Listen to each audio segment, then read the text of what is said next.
Please be seated. The record will show the presence of the jury, the defendant, and all counsel. Ms. Arias, you are still under oath. Do you understand? Yes. Mr. Martinez, you may continue. State goes to the additional exhibit 470. Any objection? None, Your Honor. 470.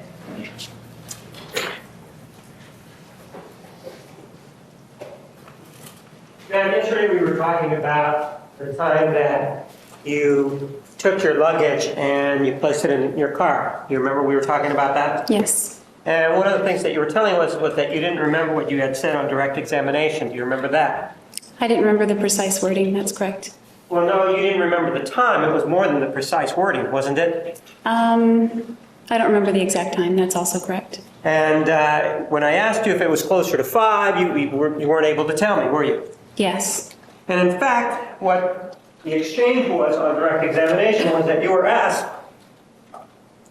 so you say you're packing your luggage or you packed your luggage in your car and you're getting ready to leave. And the question was, do you remember about what time of the day that this was when you were packing your car and getting ready to leave? And you said, I don't. It was after that. I think it was after 2, I'm sure.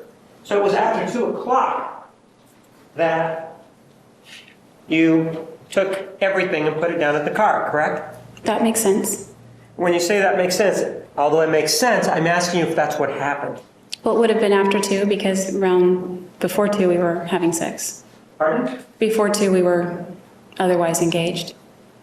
But after 2 o'clock, the way you're saying it is you're saying it could be 6 o'clock in the evening. It was after 2, specifically it was around 2 o'clock when you actually put the luggage in the car, right? It was after 2 o'clock. I don't know how close to 2 o'clock. So it could have been between 2 and, so you're telling us it was shortly after 2 o'clock based on that statement, right? I just know it would have been after we did what we were doing. And was it shortly after you did what you were doing? Well, maybe not. I guess it's relative. I just know that it was after what we were doing. I don't remember the exact time. I just want to know how much time after you and he got done doing what you were doing, you said 2 o'clock, what time in terms of hour or minute, how much time elapsed after that you took your items down to the car? I'm not sure. And so when you say you're not sure, you were a little bit more sure on direct examination, weren't you? Not on exact time, no. But you were more sure about the time. Do you want me to read it back to you? Objection, asked and answered. Overruled. I was more, wait, you asked me 2 questions. Well, answer the first one then. You were ready to answer that. I was sure that it happened after we were done having sex. And you mentioned 2 o'clock, didn't you? That would have been after 2 o'clock, yes. So then you were asked, so after your car's packed and ready to go, you said you were dressed, right? Remember being asked about that? I was dressed, yes. Unless we were engaging in other things, I was always dressed. And it was after you packed your car that you and he then went downstairs to the study, right? Or the office, however you want to call it. We did go downstairs after the bedroom stuff, but I don't know about packing the stuff in the car. Well, when did you pack your stuff then? You seem to have a hard time telling us when you packed your stuff. Yes, the precise moment. I don't remember when I put things in. Am I asking you for the precise moment, ma'am? You said when? Right. When means, if I wanted the precise moment, I'll ask you for the precise moment. When, in the sequence of events, did you pack your stuff and put it in the car? As far as sequence of events, the most precise I can tell you is after 2 o'clock and before leaving. And you can't get any clearer than that? It's not there, maybe it's somewhere there, but I don't remember. So again, it's an issue with your memory as to when it was that you actually put the stuff in the car, correct? That's correct. And when you put the items in the car, did you do it alone or did Mr. Alexander help you? I did it alone. Do you remember telling us that perhaps Mr. Alexander helped you? Yes, it's possible to help me with it downstairs, but usually he let me get my own luggage. So usually means that you're telling us that you don't remember whether or not he helped you on this occasion, right? I don't know. I'm pretty sure that he helped me bring it downstairs, but I don't remember him walking me out to the car to put my own luggage in. So you went outside and you put it in your car, right? And your car was parked out front in the driveway, correct? It was parked in the driveway, yes. And would it be fair to say that if your car didn't have a license plate affixed to the back, that it would make it more difficult for people to know who was driving that car? If that were true, I guess so. That would be the case though, right? If there were no license plate, that would be true. And we know that you hadn't put back, at least the front license plate, you hadn't put that back, correct? That's correct. I drove from Pasadena to Mesa with it in the floorboard. So the answer is that's correct. It was still in the car, correct? Yes. And so you're inside and you're in the study and you're looking at some CDs or something, correct? Correct. How long does that take in terms of time? That one took a while because it took him some time to bring up some of the images or find the disk drive on his computer. I don't remember the exact time, but it seemed to take forever. So how long is a while to you? I don't know. It just seemed like it dragged and dragged while he went looking for the disk drive and I was just laying on the floor with Napoleon. Are we talking hours? What are we talking about here? I wouldn't say hours. It just felt like a lot longer than it should take to pop a CD into the computer and bring up some photographs that are on the CD. So it was just one CD that was popped into the computer, right? There were 2 CDs. And there was this issue involving the 2 CDs, and then you and he had some sort of intimacy after that, correct? Yes. And the intimacy that you had after that, it was not a situation that it was unwanted by you, correct? That's correct. It was something that you participated in willingly, correct? Yes. And then after that, at some point, Mr. Alexander goes to take a shower, correct? Yes. What did he do after the intimacy was done? Did he go anywhere? Did he do anything before he went up to the shower? I'm not sure what he did because I left the room to go to the bathroom across the hallway. And so you went to the bathroom across the hallway, and after using that bathroom, you came back out, right? Yes. And when you came back out, was Mr. Alexander in the office? Yes. And how long was he in the office before the 2 of you went somewhere else? A few minutes. We went upstairs And you went upstairs to do what? to take photographs. And so you're telling us that he agreed with you to take photographs, right? Yes. Do you remember that you had a conversation with the detective and that you told a different story? No. Well, let's listen then.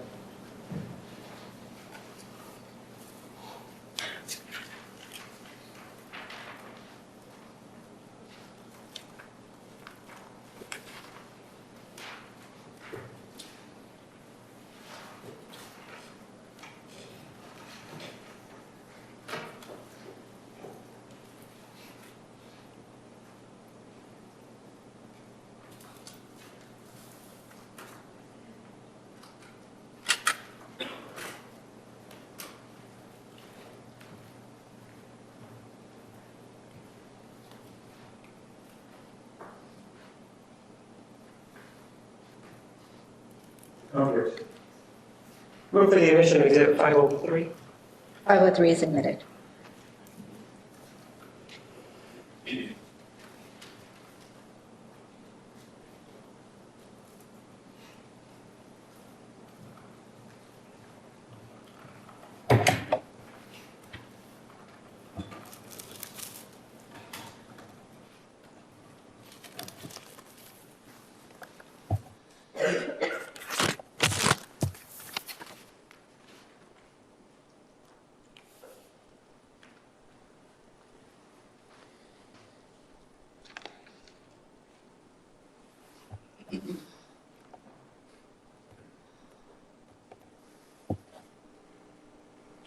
Afternoon. I just, he had been cleaning his house.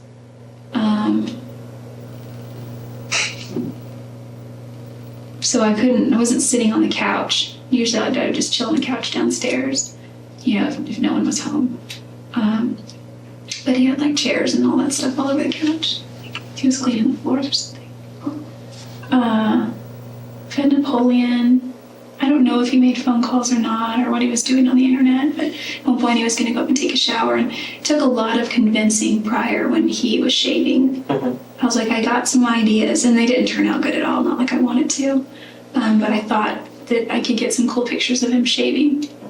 It's because he does the whole old-fashioned thing with like this little, I don't know how it works. He liked it though, apparently, because he used it for his profile picture on MySpace. So those didn't turn out as good. I was gonna do that again later, but I asked him if I could do pictures of him in the shower, and he's like, no. And I was like, I just have an idea. I have a couple ideas. And he's like, well, what do you mean? And I said, I have this, I saw this thing in a Calvin Klein ad once that looked really good. And so he was, you're right, he wasn't very comfortable at first. He's standing there and he's all, I feel gay. And so it took a lot of convincing for you to get him to take those photographs, right? Yes, I was talking about a prior incident. Ma'am, it does indicate that it took a lot of convincing for you to take those photographs of him, correct? Yes, but not on June 4th. Ma'am, the photographs that I was asking you about in the shower were the ones involving, or that you were asked about on direct examination, involved him taking a shower on June 4th. Do you remember that? Yes. That's the same thing that we're talking about here on June 4th, isn't it? No, that's the distinction. We had discussed the shower photos long before this. So you're saying that when you told that to the detective, you're talking about something totally different other than June 4th? A conversation that occurred before June 4th, Ma'am, yes. well, I'm asking you if the conversation that you're having there with the detective, is it in reference to the June 4th, 2008 photographs, yes or no? Yes, in an indirect way, it obviously is because the photos Ma'am, yes exist or no? because he agreed to do Ma'am, it. yes or no? I said yes. So it does refer to the photographs on June 4th, 2008 then, right? Yes, but not the conversation. And ma'am, my question is, after that, it does say that it took a lot of convincing to get him to have those photographs, right? Yes or no? That's correct. And it also indicates that at the time he was shaving, right? No. It doesn't indicate that he was shaving before he took the photographs? No, that was another incident. Well, let's take a look at what it says again, all right? Afternoon, I just, he had been cleaning his house.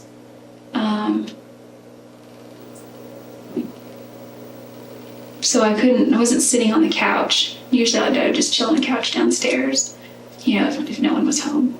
But he had like chairs and all that stuff all over the couch. He was cleaning the floors or something.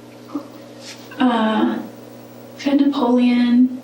I don't know if he made phone calls or not, or what he was doing on the internet, but at one point he was going to go up and take a shower, and it took a lot of convincing prior when he was shaving. I was like, I got some ideas, and they didn't turn out good at all, not like I wanted to. But I thought that I could get some cool pictures of him shaving. It's because he does the whole old-fashioned thing with like this little, I don't know how it works. He liked it though, apparently, because he used it for his profile picture on MySpace. So those didn't turn out as good. I was gonna do that again later, but I asked him if I could do pictures of him in the shower, and he's like, no. And I was like, I just have an idea. I have a couple ideas. And he's like, well, what do you mean? And I said, I saw this thing in a Calvin Klein ad once that looked really good. And so he was, you're right, he wasn't very comfortable at first. He's standing there and he's all, I feel gay. And ma'am, you heard the conversation in which you said that it took convincing, correct? Yes. And you indicated that he was shaving prior to these photographs being taken, right? Yes, months prior. Ma'am, did you hear on that tape that it said he was shaving, right? Yes. And ma'am, one of the things that we know from what you told us previously was that, do you remember the situation of you being tied up to the bed with this rope? Do you remember telling us that? Yes. And do you remember that you told us that he was engaging in performing oral sex on you? Do you remember that? Yes. And do you remember that you said it was stopped because it was uncomfortable? Do you remember saying that? Yes. And the reason that it was uncomfortable that you said was because he hadn't shaved that day. Do you remember that? Yes. And so he hadn't shaved that day, had he? No, he did On the not. day that you killed him, he hadn't shaved yet, right? I don't think he shaved at all that day. You don't think? Well, then let's take a look at Exhibit 159.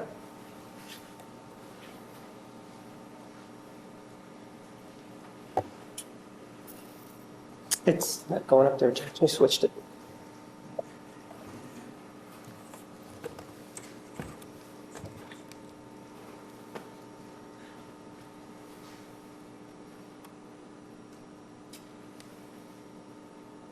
So is there any way we could get the one back there to work? All right, take a look at the exhibit 159 that's behind you. You see that? Yes, Looks like he's shaved, doesn't it? it appears that way, yeah. Yeah, and it looks like he's recently shaved, doesn't it? It does look that way. And you were talking to Detective Flores about him shaving prior to the photographs being taken, weren't you? Yes, but not this day. Ma'am, you did indicate in this excerpt of your conversation with the detective that it involved that there was this shaving before these photographs were taken. Do you remember talking about it on the excerpt? The shaving photo shoot, yes. Do you want me to play it for you again so you can hear what you say about the shaving previously? No thanks, I know what I said. Well, it appears that you're having trouble acknowledging what you said. In it, you talk about him having to be convinced, correct? Yes, And one of the things that you said was that you convinced him while he was shaving, correct? no, that's not correct. Well, let's listen to it again, okay?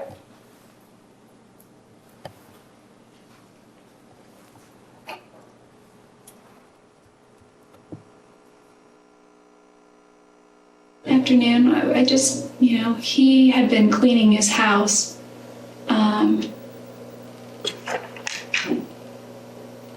So I wasn't sitting on the couch. Usually I would just chill on the couch downstairs, if no one was home. But he had like chairs and all that stuff all over the couch. Like he was cleaning the floors or something. Fed Napoleon. I don't know if he made phone calls or not, or what he was doing on the internet, but at one point he was going to go up and take a shower, and it took a lot of convincing prior when he was shaving.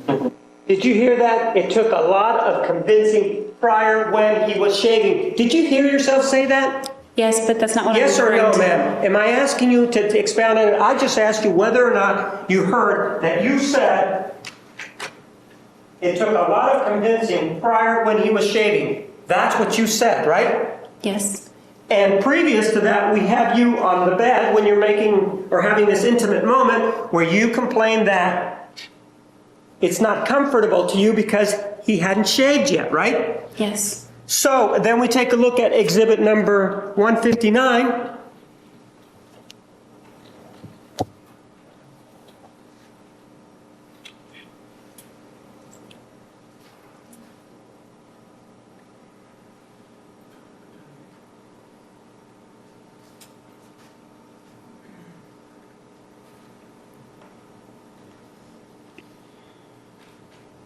And he is recently shaved, correct? It appears that way.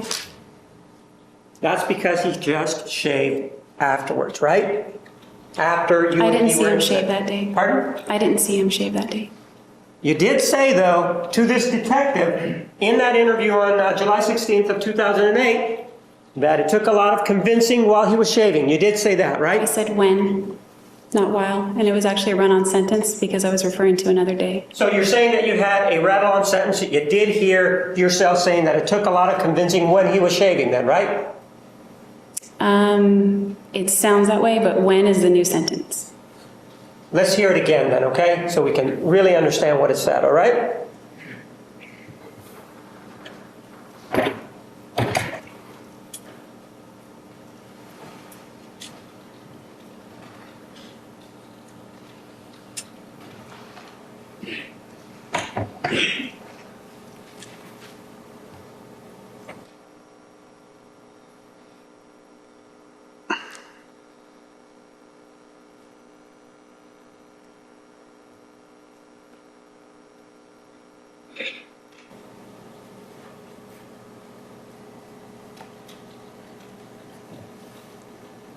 Afternoon, I just, he had been cleaning his house.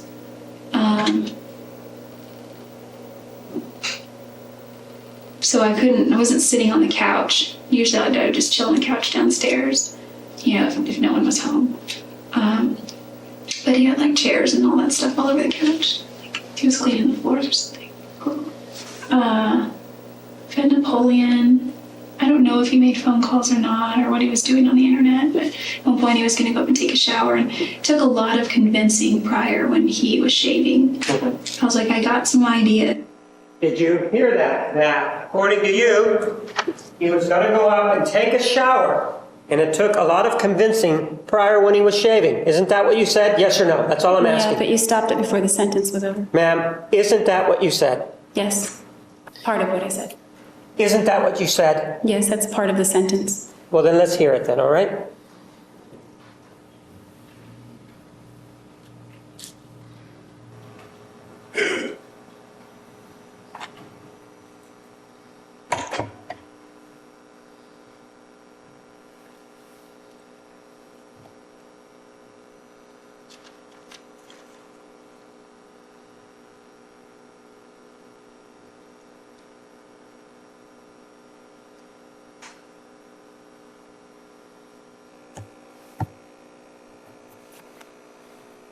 Afternoon, I just, he had been cleaning his house.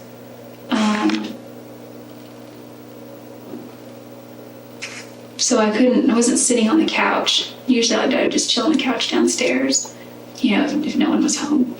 But he had like chairs and all that stuff all over the couch. He was cleaning the floors or something. Fed Napoleon. I don't know if he made phone calls or not, or what he was doing on the internet, but at one point he was going to go up and take a shower, and it took a lot of convincing prior when he was shaving. I was like, I got some ideas, and they didn't turn out good at all, not like I wanted to. But I thought that I could get some cool pictures of him shaving. It's because he does the whole old-fashioned thing with like this little, I don't know how it works. He liked it though, apparently, because he used it for his profile picture on MySpace.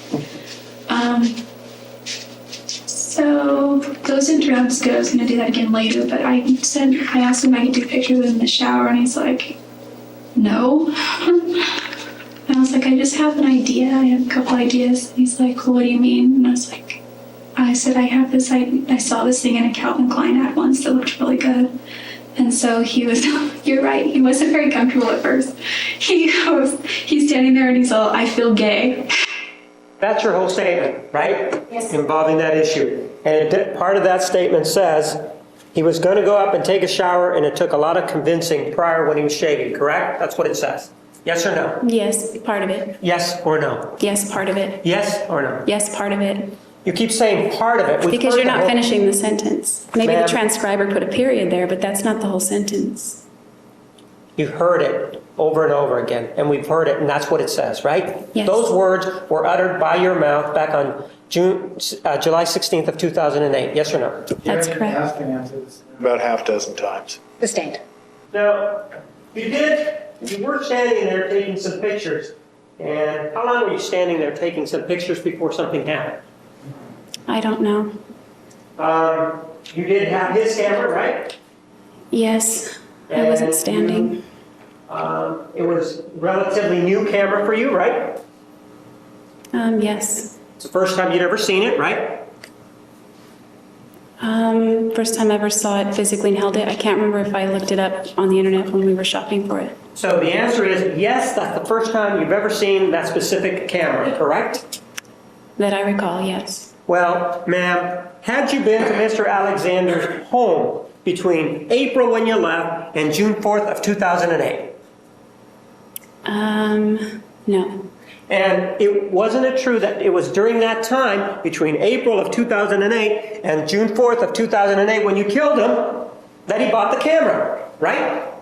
Yes. So it's fair to say, based on that set of circumstances, that you had never seen his camera before, correct?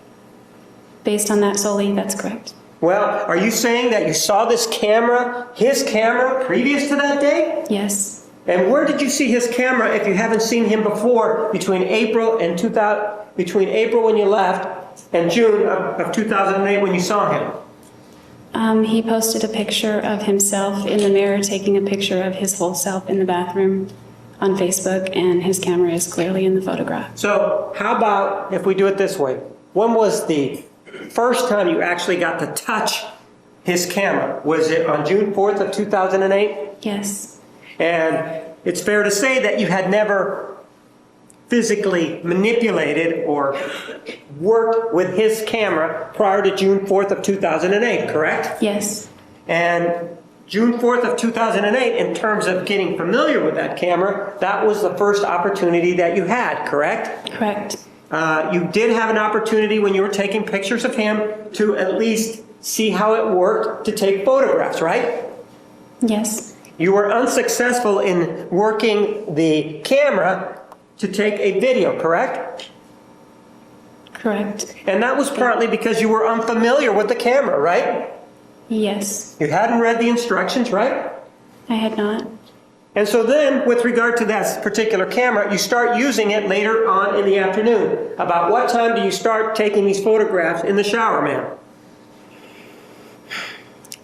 Off the top of my head, I don't remember the time. I guess they're timed on the photos, but I can't tell you the time. Ma'am, I'm not asking what's on here. I'm asking what you remember, what you are cognizant of. It Do was you know? sometime Yes or in the no? afternoon. Do you know a time? Yes or no? No. And so, but you, with regard to this particular camera, previously you have also told us that you have not deleted any photographs from that camera, correct? Previously, I believe Right. that's correct. About the pictures of me, I said, Ma'am, I'm asking, do you remember that we talked about this yesterday, about the photographs that were taken of you and him on the bed? Do you remember that? yes. And you remember that you told us that it was he who had actually deleted the photographs from the camera. Do you remember telling us that? Chair, she must characterize the testimony. She said they both did. Earl, you may answer. I believe they were deleted, but I don't remember how that happened. I think he deleted them after we took them. You don't remember how it happens. If you don't remember how it happens, it's fair to say that you didn't do it, right? Objection argumentative. Sustained, rephrase. Well, you didn't delete the photographs, did you? The sex photographs, did you? I might have deleted them. Well, I thought you said that just now that it was he, meaning Mr. Alexander, that deleted the photographs. I believe it was him, but I can't be sure, so it could have been me, but I believe it was So him. let's go with your belief. If it is your belief that he's the person that deleted the photographs, then that excludes you from deleting the photographs, right? Based on that belief. Only if you base it on the belief, but that doesn't mean it's actually the reality. Ma'am, everything that you tell us from the witness stand is your belief, isn't it? I'm just saying they got deleted. Yes or no? Everything that you're telling us is what you believe, right? If we're going to use the word believe. It's the truth to the best of I'm my not memory. asking you if it's the truth. Am I asking you if it's the truth?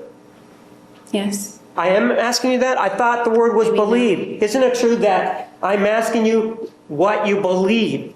And you told us that you believe it was Mr. Alexander who deleted the photographs of you and he having sex. What was the question? The question is, isn't it true, ma'am, that you just told us that you believe it was Mr. Alexander who deleted the photographs of you and he having sex on the bed?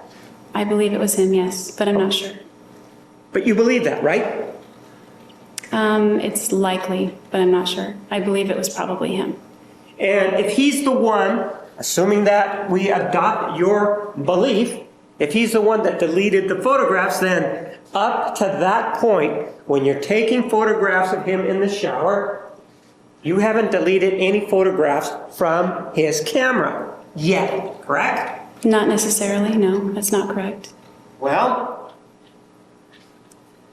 the only photographs that are on that camera that were taken that day when you got there are the ones involving the sex. You're aware of that, right? No, that's not true. Well, you took other photographs that day? Yes, in the shower. Well, we're not there, are we? I don't know, you go all over the place. Well, you keep trying to be critical but not answering the questions. Are you having problems following? If you are, let me know. But we're talking about the deletion of photographs. Do you have any problem understanding that that's the topic? No.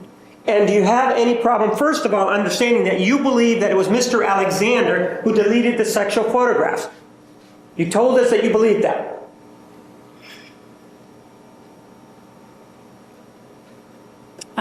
He usually deleted those, Yes so I'm not or sure. no? I'm not asking you what he did. Isn't it true that you just told us that? Oh yeah, I did just say that. And Based on that, the next time that his camera was used was when you were taking photographs of him in the shower, right? That's correct. And if that's the next time that you are using the photograph, or that the two of you are using the camera, then before that time, when you are taking photographs of him in the shower, you, based on your belief, have never deleted any items from his camera, right? No. You think that you deleted something else even though there were no other photographs taken? I believe it's possible, and I can't say definitively. There were only 2 instances of voluntary photograph taking with his camera that day, correct? Correct. There was the one involving the sex, right? Yes. There was the one of him in the shower, right? Yes. There were the involuntary photographs, right? Yes. And you've just told us that between the sex pictures and the shower pictures, you believe you did not delete any photographs from his camera, correct? I'm not entirely sure. But you said that's what you believe. Do you remember just telling that just minutes ago? Yes, I believe that, but that doesn't mean it's concrete. I may have deleted Ma'am, photos. I'm just asking you whether or not you told us that that's what you believe. That's all I'm asking you. In other words, did you just tell us minutes ago that that's what you believe? Yes or You no? actually asked me about recount of minutes. Overruled. You may answer. Yes, I think I said that. So if that's the truth and we're going on your belief, when he was in the shower, you began to snap photographs of him, correct? Yes. And you wanted to get the Calvin Klein look, right? Yes. And before this time that you were taking photographs of him in the shower, you had not, based on your belief, ever deleted any images from that photograph, from that camera, correct? No, That's not correct? that's not correct. All right. Tell me when you deleted any images from that photograph between the time that he deleted the sex pictures and after he deleted the sex pictures and you began to take the photographs of him in the shower. Between that period of time, when did you delete photographs from that camera?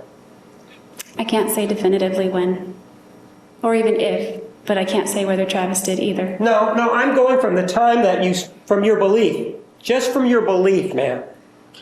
Immediately, seconds after, he's deleted those images, according to your belief, seconds after, and to the time when you first start taking the photographs. When did you delete anything from that camera? Either of us could have deleted it. I'm sorry, I didn't hear you. Either of us could have deleted the picture. I'm not asking that. You keep avoiding the question, ma'am. The question is when. Give me the circumstances when you, starting at the point that I just mentioned to the time of taking the photographs in the shower, when did you do anything to delete photographs from his camera? Sometime after they were taken. That's all I can say. So sometime after what was taken? The photographs that were deleted. So you didn't delete the sex photographs. Now we have the photographs that you're taking in the shower. Are you saying now that you deleted some other photographs in between? No, I'm not saying that. That's what I want. So then you're not familiar with the camera in terms of how to delete photographs, are you? At what point? Because I did At the become point familiar. before you had deleted any photographs. That's correct. And so that if you needed to delete it, go through the process of deleting a photograph, it would then be a first time for you, wouldn't it? Yes. And so you then tell us that you take this photograph, 160,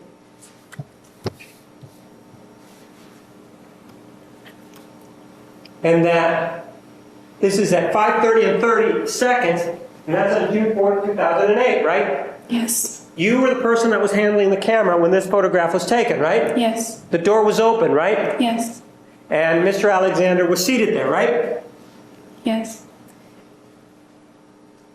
And what you told us on direct examination is that that's also an inadvertent photograph, correct? It is. What you're saying is that the camera was twirling and coming down at the time that this photograph was taken, right? No, She mischaracterizes her testimony. She never said that.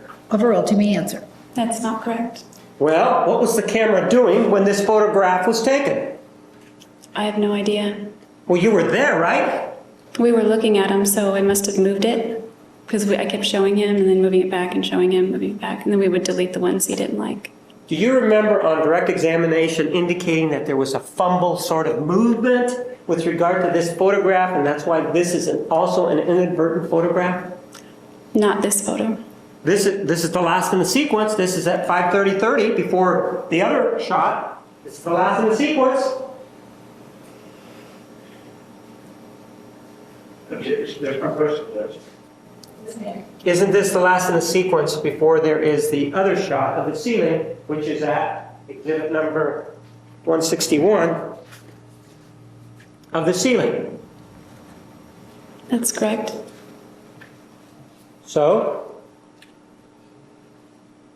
are you saying now that this was not an inadvertent photograph? No, I'm not saying that. So it is an inadvertent photograph, right? Yes, it is. What were the circumstances that made this an inadvertent photograph? Objection. Judge said she didn't know. Overruled.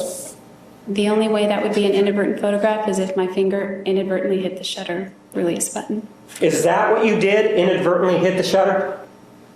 Obviously, yes. No, there's nothing obvious about it, ma'am. It's a photograph. It is in focus, isn't it? Yes, And if we compare it to the other photograph, which is exhibit number 161, this is not in focus, is it? no, The previous 160 is, though, right? yes. How can you tell us just by looking at this that this is an inadvertent photograph if it is well in focus and the subject is sitting there aimed at this individual? Why is it that you tell us that this is an accidental or inadvertent photograph? Because all of those photos were intended to be waist-up shots. So all the photos are intended to be waist-up shots. That doesn't tell us that this is an inadvertent photograph, does it? It's certainly not intentional, so it is inadvertent. You were holding the camera securely when this photograph was taken, correct? I don't know what you mean by securely. I was just holding it to the best of my ability. Right. The same as you were with regard to the other photographs, right? Yes, You were holding it as securely with this photograph as you were with the other photographs, right?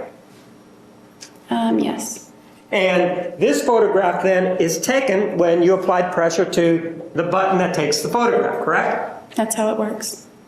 And that's how it works for the other photographs too, right? Yes, And in this particular case, this photograph is not out of focus, so there's really nothing that tells us from the photograph itself that this was inadvertent, right? from the photo itself, yes, it's inadvertent because I wouldn't take a picture of that.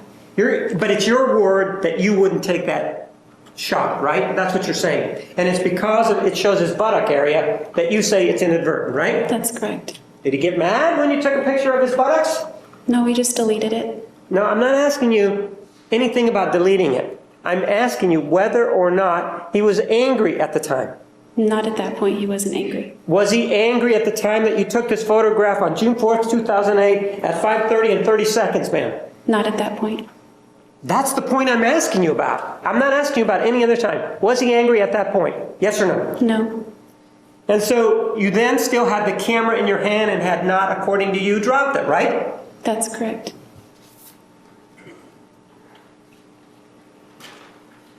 Were you and he talking when these photographs were being taken? Yes. And were you asking him how to pose?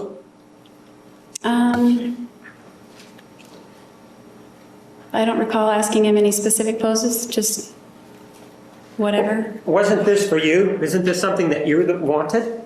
It was for him. That's why it was on his camera. I thought the conversation that you had with this detective was that, quote, it took a lot of convincing, whether it was then or another time. If it takes a lot of convincing, it means it's your idea, not his, right? Initially, it was my idea. So you're agreeing then that it was your idea to have this photography session. Yes. And exhibit 159, he's now sitting down, right? Yes. And when he's sitting there, it was you who was directing this photograph because you liked the way the water was coming on his face, didn't you? Yes. So you were the person that was directing him on where to be and how to sit, right? Yes. I guess. He Pardon? was sitting, so I just told him to look at the camera. Pardon? I mean, he was sitting and he was standing at one point. Ma'am, he's standing through some of these photographs, correct? Yes. And then at some point toward the end, he's sitting down, right? Yes. Right before this attack happened, he's sitting down, right? Yes. And you're the one that's directing the taking of these photographs because you want to get the Calvin Klein look, right? Well, that was with the water, so I didn't have to direct him. The water did the work on that. Ma'am, I'm not asking you about what the water is doing. I'm not asking you about that. I'm asking you about this man's physical positioning inside of that shower. In some of these photographs in the beginning, he's standing, isn't he? Yes. Let's take a look at one of them so that we know what we're talking about.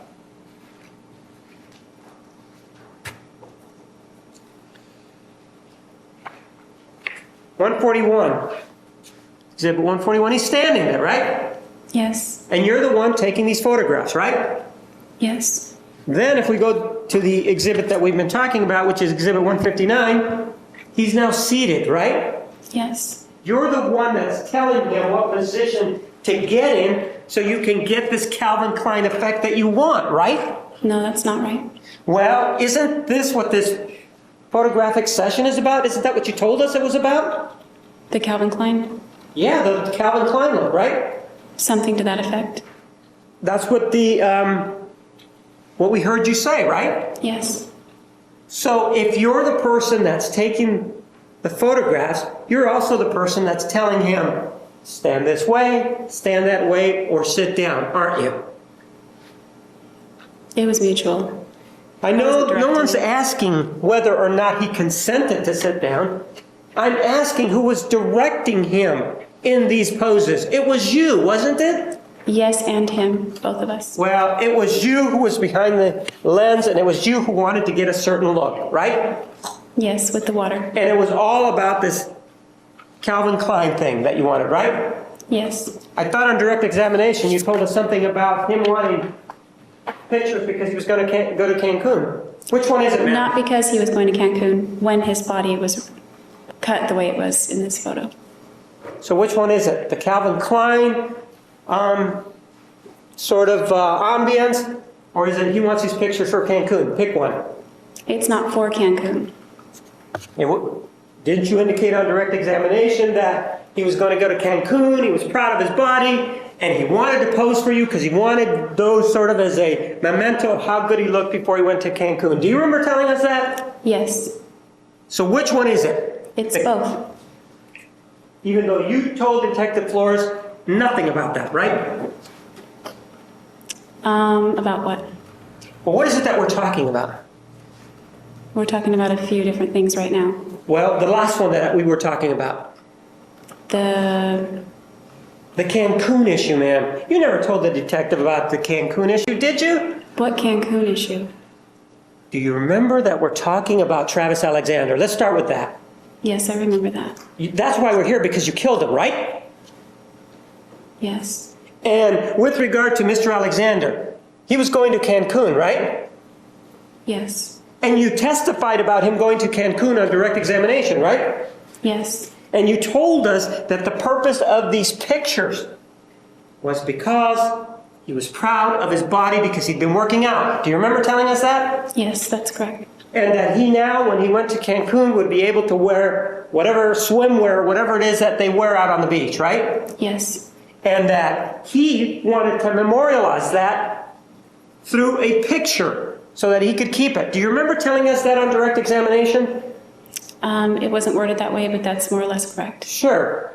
And in fact, though, what you told the detective back on June 16th of 2008 is something entirely different about these photographs, right?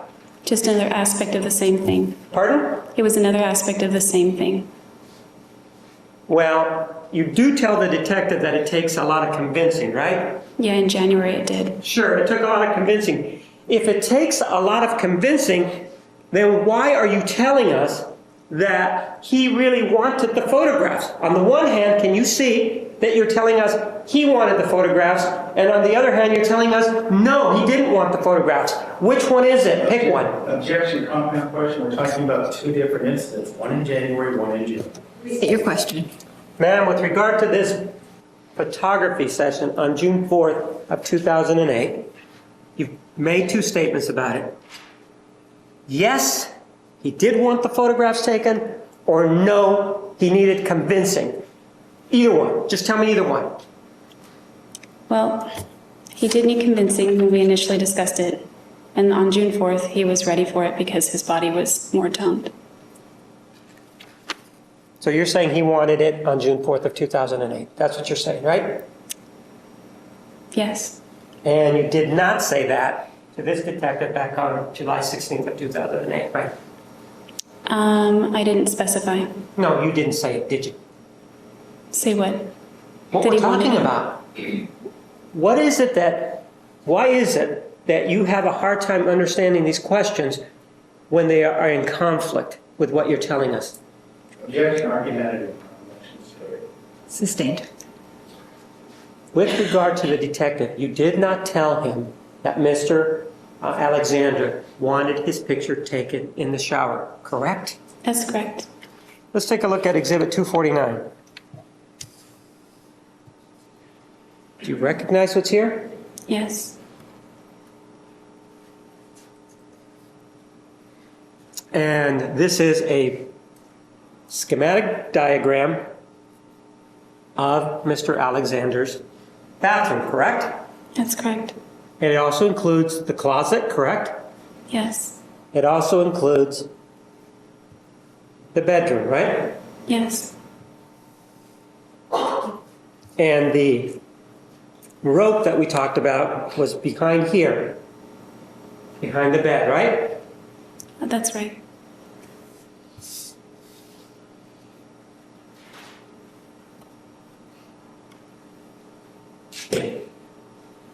All right, ma'am. These photographs that you were taken, at some point, take a look at exhibit number 161.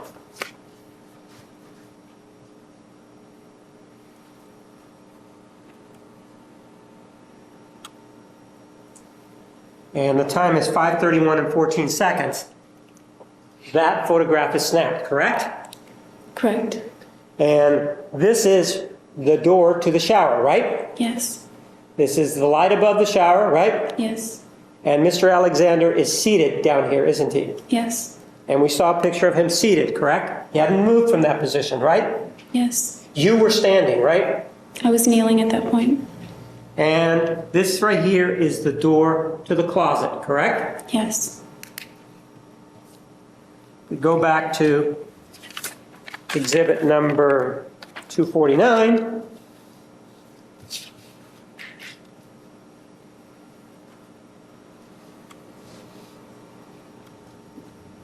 Where were you when that photograph was snapped? And I'm talking about, so we can be specific if you want to look at it, 161. Where were you when this photograph was snapped? I was somewhere maybe slightly to the left of the circle number 4. Why don't you point to it? It was somewhere in this area. So you were immediately right in front of the shower, right? A few feet back, so there was no water on the camera. And Mr. Alexander was still seated, correct? Yes. And you said that you were kneeling, right? Yes. So that the distance between you and the floor was not that great, correct? No, that's correct. And this photograph here, 160, the last one before that, were you also kneeling on this one? Yes. You were? Yes. And this would show the distance between, obviously, the lens and the subject. Are you saying that that's 2 feet? It's not necessarily the distance because the lens had a zoom. Right, so I'm asking you how far away you were you? I was a few feet, not 2, maybe a little bit farther so the water didn't splash on the camera. You hadn't You hadn't moved from this position when you took this photograph, when the other photograph was snapped, right? No, that's not right. We were looking at photos. You what? We were looking at the pictures, reviewing them. So when you took this photograph, which is the one of him at 5:30:30, and then there was this other photograph of 161, were you in the same position? I'm not asking if there was any deletion of photographs in between. I'm just asking if you were in the same area when these two photographs were snapped. That's all I'm asking. I was in the same general spot, but there was some adjusting. All right? And you pointed to that general spot for us, correct? Yes, And you said that that was a couple of feet away, right? yes. And that was right around there, right? Around there, yes. And so you say you dropped the camera, right? I did. Where did the camera go? I dropped it when I was facing this way. It landed on the mat right about here and sort of did a little double bounce onto the tile right there. Well, you said you dropped the camera right around here, correct? Yes. And the camera then came It rolled a little bit. south then, right? Yeah. Yes. In this direction, correct? How far did the camera roll? It was right sort of against, it didn't touch, but it was sort of against the bathtub. So the bathtub's over here. Right. This right here is the dividing wall between the shower and the bathtub. Do you understand that or not? Yes. So the camera then came this way, right?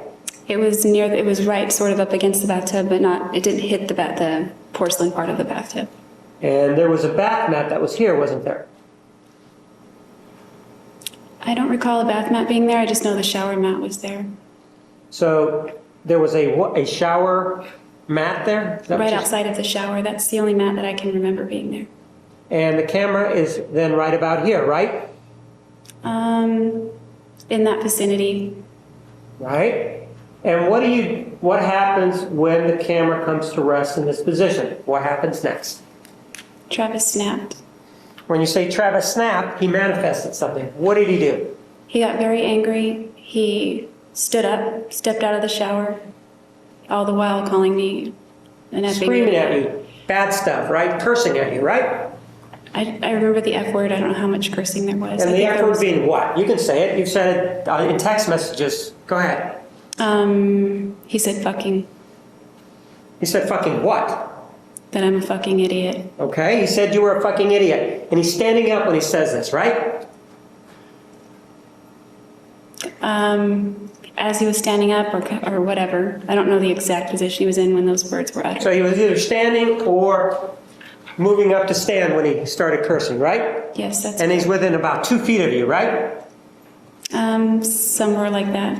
That's what you told us you were standing or kneeling when you took this photograph, right? Or this photograph was snapped, right? Yeah, I was a few feet so that the water wouldn't splash. Right. And at that point, he gets very upset. He does what you said that he told us. And is this what he gets this mean look in his face that you talked about? When he picked me up, I looked in his face. And you saw this mean look in his face, right? Yes. Is this the same mean look that you told us that you remember back from August of 2007? It's a look I've seen more than a few times. I'm asking about So- August 2007. That's the one I'm asking about. Do you remember telling us that in August 2007, you saw that same mean look that you saw back on June 4th of 2008? I remember saying it was very similar. Similar means it's about the same, then, right? Yes.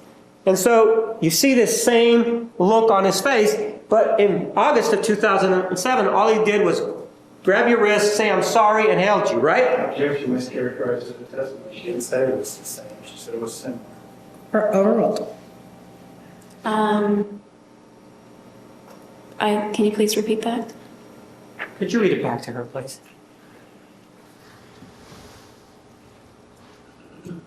Question. And so you see the same look on his face, but in August of 2007, all he did was grab your wrists, say I'm sorry, and held you, right? Back in August, yes. So you're in similar, it appears to be in a similar circumstance. Now something else happens, right? Yes, many somethings later, this something is now happening. Well, something happens now where you claim that he grabbed you and threw you down, right? Yeah, he body slammed me. He body slammed you down, right? Yes. In a very forceful way. Where did he body slam you down, ma'am? Right in the same area on the tile. Pardon? In the same area on the tile, my head would be facing south. So in other words, right here in this area where you were taking the photographs, right? Kind of more like Pardon? that. Right around there? Whole area, I'd say. And you said your head was facing south, right? Yes. So you, even though he slammed you really, really hard, you were still cognizant enough to know that your head was facing south, which would be in this direction, right? That's where I whacked my head on the tile. Yeah, and so your head then is facing south, and you're remembering all this, even though he slammed you down really, really hard, right? I wasn't thinking south when it happened, but here it is. But you remember the direction of your head, whether it was whatever the direction you're giving us now, you remember that your head was in this direction, right? Yes, I do. It wasn't a circumstance that you hit your head so hard that it made you lose at least any memory at that point of what had happened, right? I don't think so. Well, no, you were there. When you say you don't think so, it sounds like you did. You remember your head being this way, right? I do. She can't testify to memories that she lost. How would she know that? Overruled, you may answer. Yeah, I just don't know about head injuries, but I just remember being in that direction. I'm asking whether or not whatever happened, you remember enough to know that your head was facing in this direction, south, which is south, right? More or less, yes. My body was somewhat parallel with that area. I'm asking about your head. I'm not asking about your body. Your body is, your head is facing this way, right? Yes. And so that happens, and is the camera still down here next to the tub? I would assume. I don't remember the camera at that point anymore. You don't remember the camera anymore. You were focused on Mr. Alexander. And now he's standing over you, right? Yes. And he's standing over you and you're down. Tell me what happens next. I roll to my left. You roll to your left, which would be in this direction. Yes, And and I Mr. ran. Alexander would be in front of you, correct? He was somewhat to my right a little bit, but just outside the shower. And I ran down the hallway. Well, I'm not asking you anything about that. Mr. Alexander is out of the shower, correct? Yes, he is. Or he stepped out. I don't know if he has 1 foot in, 1 foot out, but he stepped out. Well, he needed to have been out of the shower in order for him to grab you and body slam you, didn't he? Not necessarily. Oh, so He you're had- saying that he was in the shower, and from the shower he kind of reached over and grabbed you and body slammed you sideways, even though he wasn't out of the shower? No, I said he definitely stepped out, but I don't know if he had both feet out or 1 foot out. So when he is in the shower, he at least takes one step out, and you're far enough away so that the water's not going to be getting on the camera, right? Right? Yes. And in this position where his legs are open, potentially, right? Right? Yes. You're saying that he reaches over with one leg still in the shower, and he body slams you. That's what you say, right? No, that's not what I said. She said she didn't know where it's. All right, your objection is noted, overruled, you may answer the question. That's not what I said. Well, when he body slammed you, isn't it true that he was out of the shower? Well, yeah. Okay, then why did you tell us that he was still in the shower? Why did you just minutes ago tell us that? I didn't say that minute. You said he had 1 foot in the shower. Didn't you say that? No, I didn't say he had 1 foot in the shower. I said I don't know if he stepped all the way out or if the 1 foot was still in the shower. Okay, so it could be that 1 foot was still in the shower, you're telling us, when he body slammed you, right? It could be or it couldn't be. I don't know. All I know is getting body Right. slammed again. But you're saying it's a possibility that the 1 foot is still in the shower, right? I don't know. Well, I you don't were know there, where his feet right? were. And so far, you remember very well so far, because you were scared, right? That's what you told us. I was terrified. Terrified. It's same sort of thing, only escalated, right? Scared is the same thing as terrified, only terrified is worse, right? I would say that, yes. And so he, even though he may have had 1 foot in the shower, he does step outside, right? He comes toward me enough to lift me up, whatever that took. He lifts me up and body slams me. So he actually picks you up physically and body slams you, right? Yes. So what I think you're now telling us is that the body slam takes place with both of his feet out of the shower, right? I wasn't focused on his feet, so I can't really answer that All question. right? So then you go down, right? Yes. He's standing up, right? Yes. And he's standing up, according to you, right about here, right? Not where you pointed to number 3. It wasn't there. How It was about just at number 4? somewhere closer in that area. It's all the same general Right in area. here? Somewhere in that area. He All was right. just standing over me. Standing over you. Were his feet straddling you? No. Were his feet at your feet? More like my legs, maybe? My knees. So he was with his legs open and your knees were between his legs? Is that what we're talking about? He wasn't straddling me. So he was standing next to your knees, right? He was over me, but not with both legs on each side of me. Right. But he was standing next to your knees, right? That's what you said. Knees or shins. It was, All right, let's go with knees or shins. That part of your leg, right? Knees or shins, right? yes. And you were you were close to this area. You remember you told us that you were close to the tub. Do you remember telling us that? Yes. And so if he was standing, he would have had to have been standing on the, if we look at this diagram, on the left side, which would be, I understand that this is a direction that you haven't given, but to the west of you, right? He was not on the left, he was on the right. So he was on the right, so he would be on this side then, near your shins.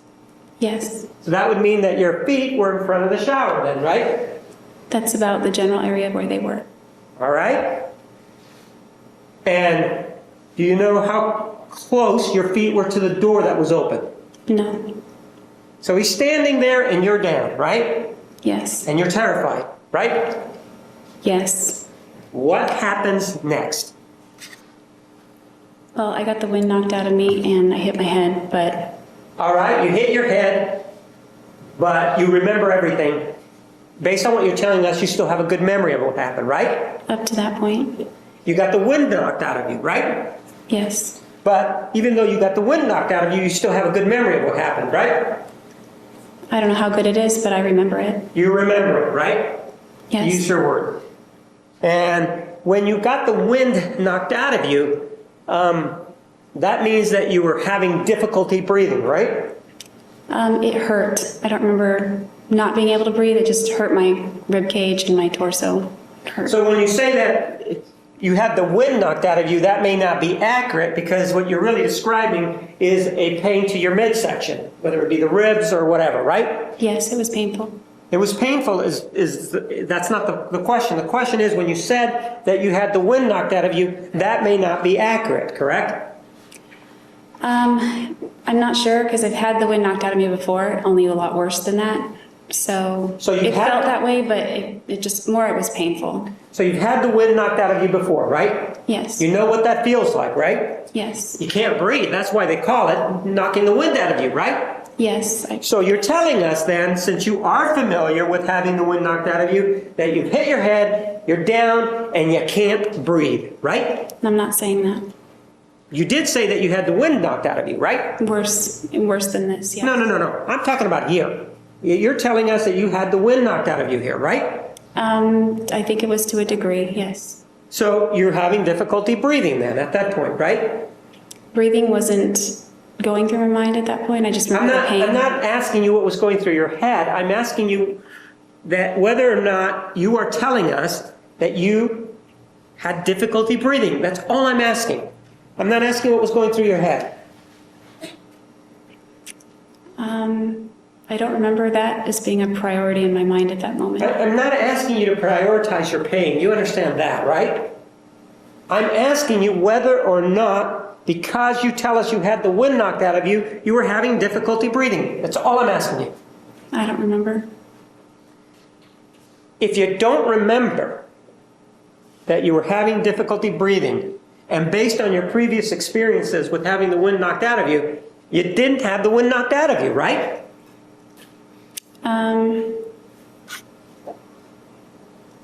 I think the wind was knocked out of me partially, or somewhat, because that's the sensation that I felt. All right, but it didn't involve breathing though, is what you're saying. Did you say did or didn't? Did not involve a breathing difficulty. I can't say for sure because that wasn't the immediate problem that I was worried about in that moment. And so you're down. What happens next? I rolled and ran down the hallway. Well, you rolled. Rolling's a little bit different than running, wouldn't you agree? Yes. So even though you're having this wind knocked out of you, and according to you, have had your head smacked on the floor, you are able to roll to your left, right? Yes. I'm sorry, to the left, correct? Yes. And you are clothed at this time, right? Yes. He does not have any clothing on, right? No, he doesn't. He's angry though, right? Very angry. Extremely angry, right? I would say that, yes. And you turn to your left to get up, right? Yes. And you turn to your left to get up so you can get away, right? Yes. You have absolutely no problem moving to your left and getting up, do you? I don't know. Well, you were there. I just know I did it, and I did it as fast as I could. And he didn't stop you from doing that, did he? I perceived that he was trying to get on top of me. So you thought that he was trying to get on top of you. You say you perceived, which means that it may or may not be something that actually happened. So did he get on top of you at that point? I rolled away before that could happen. So you rolled away before that could happen means that you're saying that he then tried to go down to grab you? Is that what you're saying? I don't remember him getting down, but I remember him just coming at me and coming at me and coming at me. I understand that he's coming at you, but you're down on the ground, right? Yes. So if you're down on the ground, isn't he going to have to, by necessity, stoop over? If he were to get on top of me, yes. And so was he stooping over? Did you see that? I don't know. I just know that he was coming after me and I rolled. Well, you're telling us that you have these ideas, but I'm asking you what he actually did. Did he stoop over to get you? I can only say what was going through my head, not what he actually did. Well, you weren't looking at what he was doing? Not after I got my head smacked on the tile, no. So you weren't looking at him at that point, right? Not at that very moment, no. So it could be then at that point that what he was trying to do when he was trying to, because you weren't looking at him, that when he was trying to stoop down, it could be that he was trying to help you to pick you up and apologize, right? Based on the fact that you told us you weren't looking at his face. It could be, right? Objection calls for speculation. No evidence. Overruled, you may answer. I can't say he was stooping down, so I don't even know how to answer that. Well, you said he was trying to get on top of you. I perceived that. Yes. And perception is your eyes. You're looking, hearing, right? Part of that is perception. Sure. And you're telling us that hearing and looking, you believe, or you think, whatever term you want to use, that he was going to get on top of you, right? I'm not saying hearing or looking, I'm just saying that was my perception. So the way you keep backing away from it, it appears that what you're telling us, it could be that he's stooping down to help you to get up, right? Objection, argumentative, she's not record. Rephrase your question. You tell us that he was going down at some point, so that causing you to move away, right? No, I'm telling you that after I got body slammed, I perceived that he was going to try to get on top of me and I wanted to roll away from the situation and run. So that was your perception, but it wasn't caused by anything he was doing. It was caused by what he had done before then. That's what you're saying. Certainly by what he'd done before, but I don't know exactly what he was doing right after he slammed me on the ground. You weren't even looking at him, right? Not at that point. You get up, right? Yes, after rolling, I got up and ran. Right. And when you get up, point to me. Are you here? You're here. Where are you? I'm not sure because I didn't do a full turn. I just rolled and got up and ran. Were you in front of the closet? Not directly, but Were you right there? Where were you? I don't know. I just rolled and I got up and booked it down the hallway. And well, this is not the hallway where you went down, right? No, that's not where I ran. Right, and in fact, are you saying that you rolled all the way down till you got to the entrance of the hallway? Question asked and answered, Sheriff, said you know where she's going. Overruled. I did not make a full rotation. I just rolled to my side and got up and started running. So if you are here and you make a half rotation, then isn't it true that you would be standing right about here? Objection, that mischaracterizes the testimony. You would be standing right about here when you took off running. Rephrase the question. Were you standing right about here when you took off running? Objection, she's already said she didn't know where she was. Overruled. I really am not sure. I just got up and started running after I rolled to the side. That's all I can say. And he was still angry at that time, right? Yes, he was still angry. And he was still screaming at you, right? Yes. And this is the individual that on occasion had been telling you what great shape he'd gotten in, right? Yes. He's this individual that you told us was a wrestler, right? Yes. In high school. And he's the same individual that part of the reason that you were taking these photographs in the shower was because he was in pretty good shape, right? Yes. So you take off running and you take off running down the hallway, right? Yes.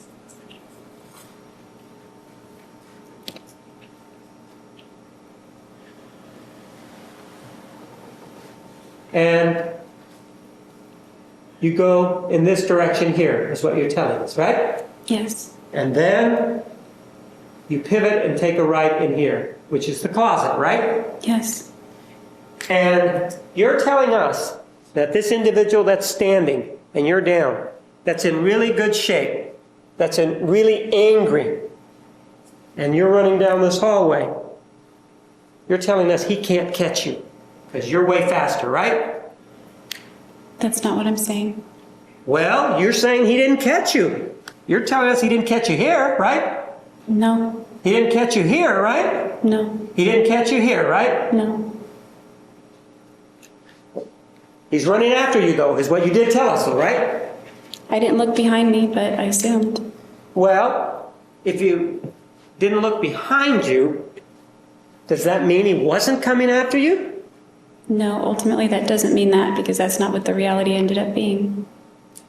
So this individual that's in this in this shape that you've described, you get here before he does, right? Yes, I do. And he doesn't catch up to you here. When you're here, he hasn't caught up to you, right? That's correct. And there's a door there, right? Yes. According to you, you're able to close that door, right? I slammed it. But that door doesn't have a lock to it, right? Not that I recall. Well, you were there, though, right? Yes. Let's take a look at exhibit number 78.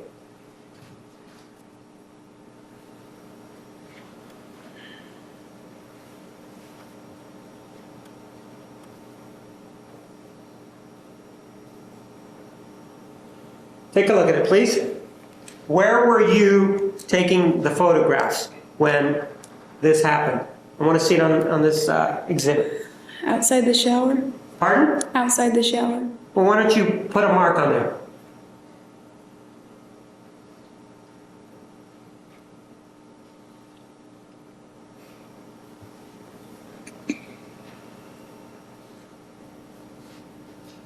Ma'am, were you crying when you were shooting him? I don't remember. Were you crying when you were stabbing him? I don't remember. How about when you cut his throat? Were you crying then? I don't know. So take a look then. And you're the one that did this, right? Yes. And you're the same individual that lied about all this, right?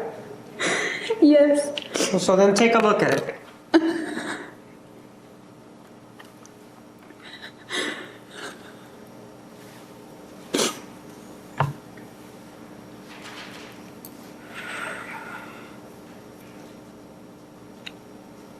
All right, we're going to take the noon recess at this time. Ladies and gentlemen, be back in the designated area at 1:25. Please remember the admonition, you are excused. Please enter the jury.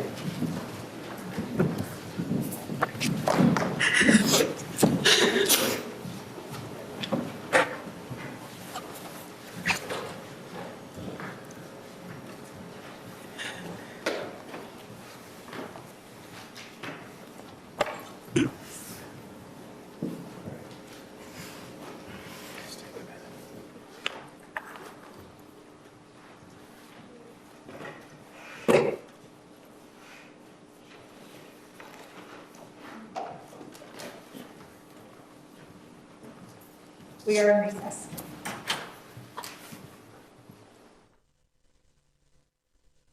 And do you remember we discussed this issue about going down the hallway? Do you remember that? Yes. And do you remember that you told us that you had no idea where he was? Objection, this characterizes the testimony.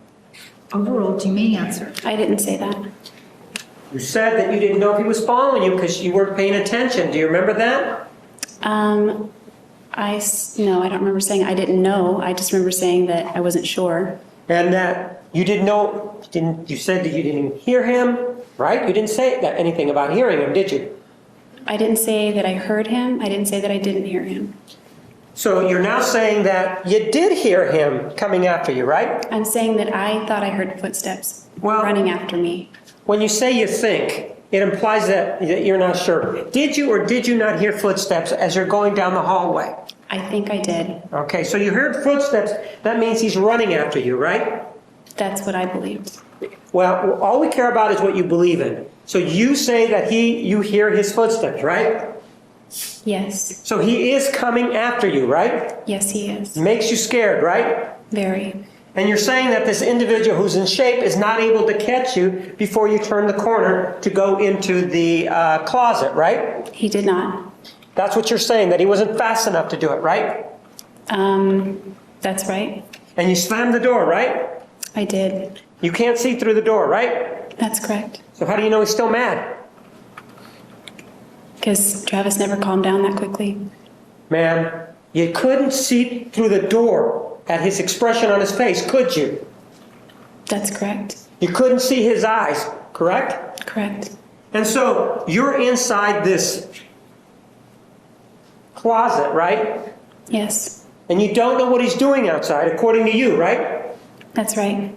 And so even though you don't know what he's doing outside, you claim you go for a weapon, right?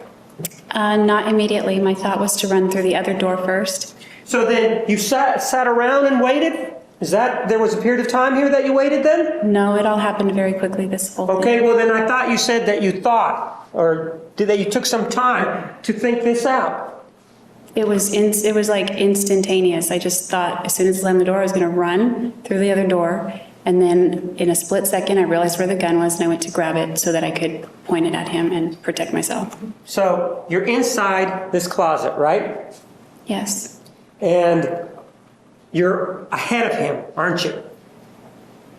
In other words, he's on the other side of the door, right? That was my thought. I also Ma'am, had a I'm fear. not asking you what your thinking was. I'm asking you, isn't it true that he was outside of the door? Well, I don't know where he was. I just know that I shut the door. Then he was somewhere in the bedroom then, right? I don't know. He could have been in the bedroom or running down the hallway to meet me at the other end of the door. Bottom line, he wasn't in the closet with you, is what you're telling us, right? Yes, that's right. And you don't know what he's doing during this period of time that he's out there, right?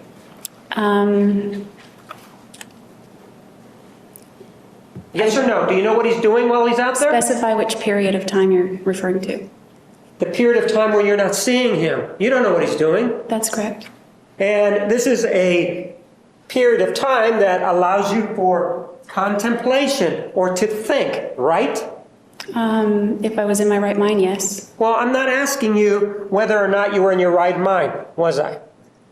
No. I was asking you whether or not you had time to think, right? Objection, asked and answered. Overruled. I may have had time, but Well, didn't you just tell us just now that you that you thought about what you were going to do next, right? yes, I thought of getting away. And so the answer is yes, you did think, right? Yes. And in fact, when you were doing this thinking, he wasn't in the closet, right? No, he was opening the door at that point. Ma'am, he wasn't in the closet, was he? He was opening the door and entering. I'm the not closet. asking you if he was opening the door. I'm at you. The way you told the story just now was that you slammed the door. Didn't you just say that? Yes, I did. And when you slammed the door, you didn't get his foot, right? He didn't have his foot in the door, right? No, He didn't have his hand somewhere so that the door didn't close, right? that's right. The door closed, right? Yes, And for whatever period of time, he was outside, right?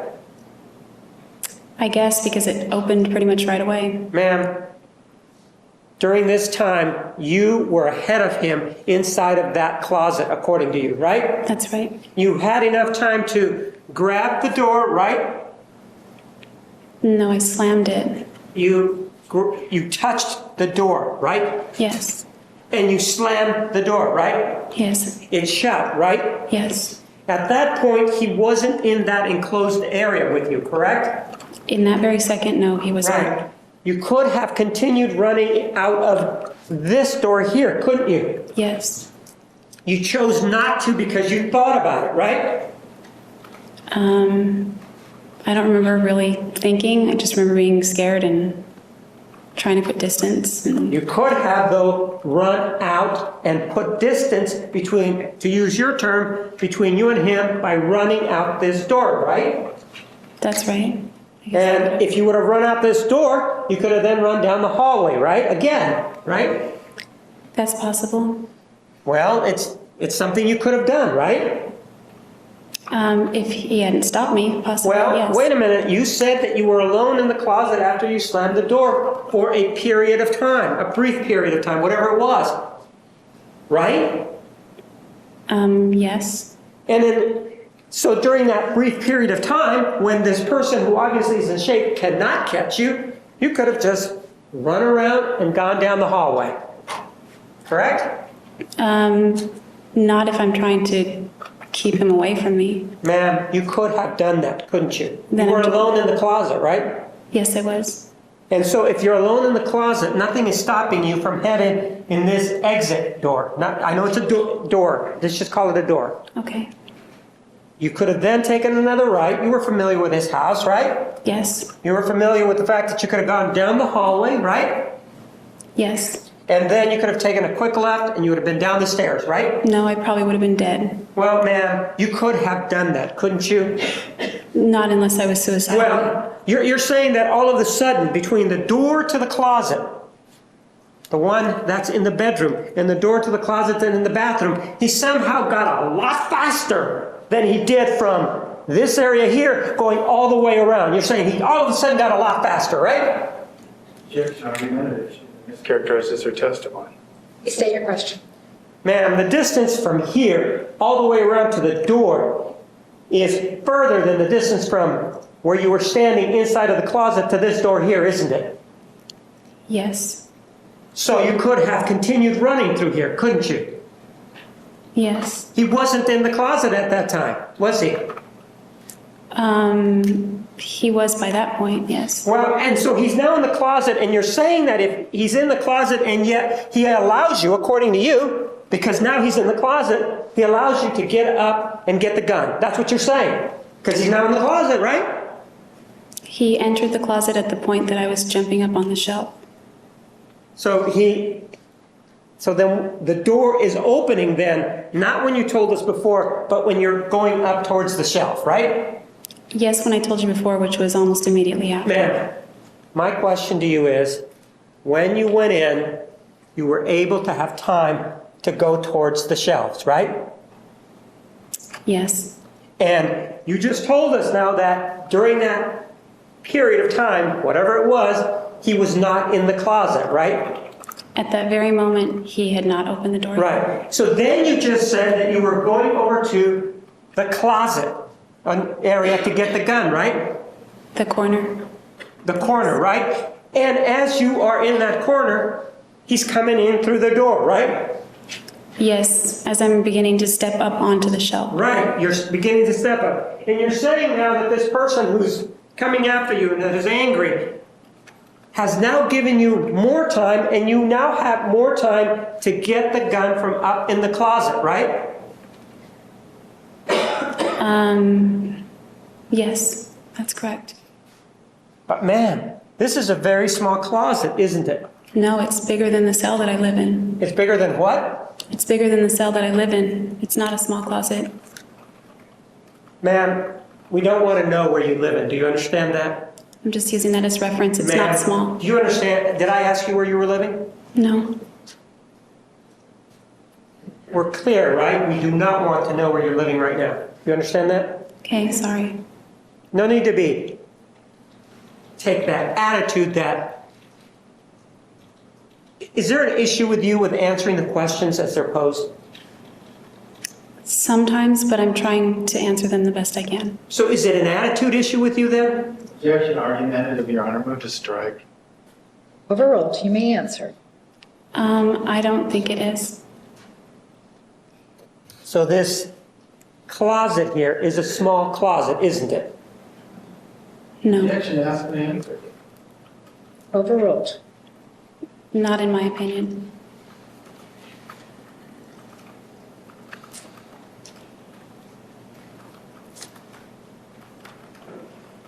It's actually about 11 and a half feet, isn't it? From the door over there to this door here, isn't it?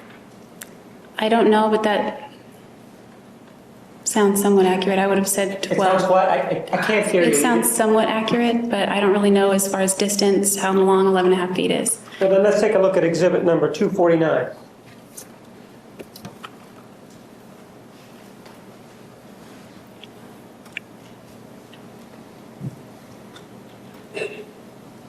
See the measurement of the line from here to there? Do you see what the measurement is? Yes, It's 11 feet 4 inches, right? yes. So it's a little bit over 11 and a half feet long then, right? Around that, yes. So you're in this closet.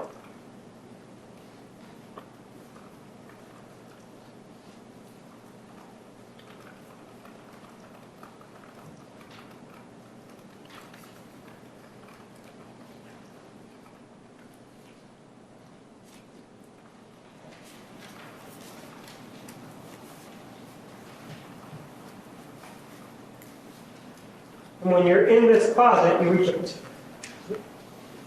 you reach up to get this gun, right? Yes, And on direct examination, do you remember looking at this photograph, which is exhibit number 70? yes, And you indicated that the gun was up in this corner here, right? yes, That's a pretty high shelf there, isn't it? no. How tall are you, ma'am? I believe I'm 5'5.5", last time I checked. And this shelving, do you see that there? Yes, It goes almost to the roof. You see that? yes, And you see the thing to the right here, the door? yes, It is higher than the door, isn't it?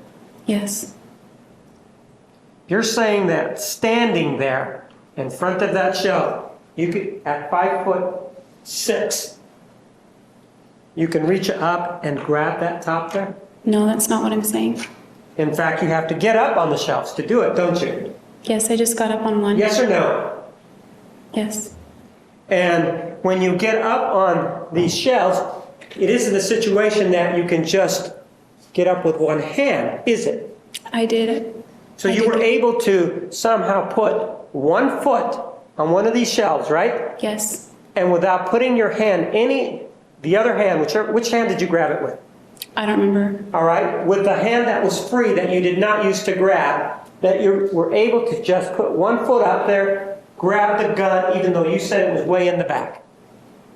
It's just sitting right in the corner, not way in the back. There is no back because that's the wall. Well, this is the back part right here. That's the term that you used. Yes, And so you're saying that it's in that corner you can, according to you, put your foot on one of these shelves without disturbing anything else and reach out and grab the gun, right? that's what I did. And you didn't disturb anything else in that closet, right? Nothing was disturbed, right? No, my foot went right on the edge. Pardon? My foot went right on the edge. And you didn't disturb any of the shoes, right? No, Didn't disturb any of the pants there, right? that's correct. Didn't disturb any of the ties that are there. Nothing was disturbed, right? No. Yes, that's right. Nothing was disturbed. If we take a look at exhibit number 69,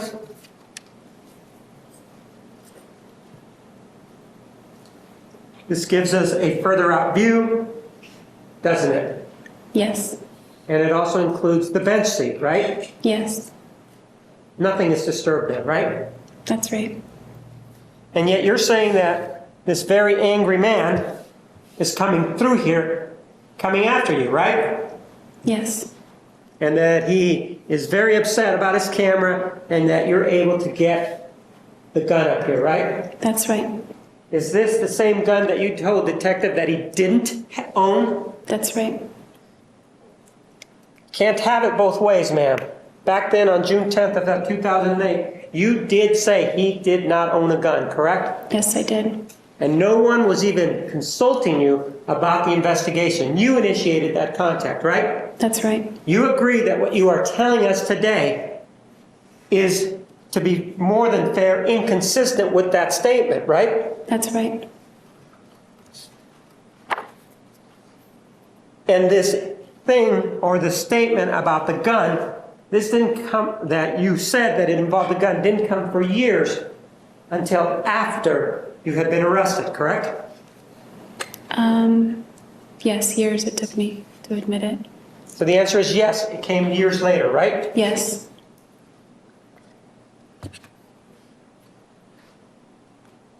Ma'am, we've reviewed a lot of text messages, we've reviewed a lot of email, or some email correspondence, and it's been even your journal.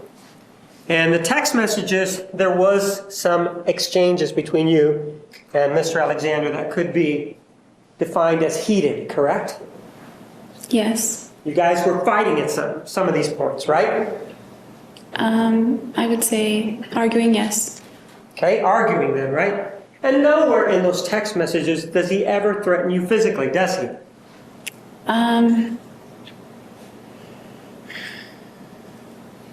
No, he doesn't. He doesn't, does he? That's correct. And there's no email correspondence in which he's threatening you, correct? Trying to think.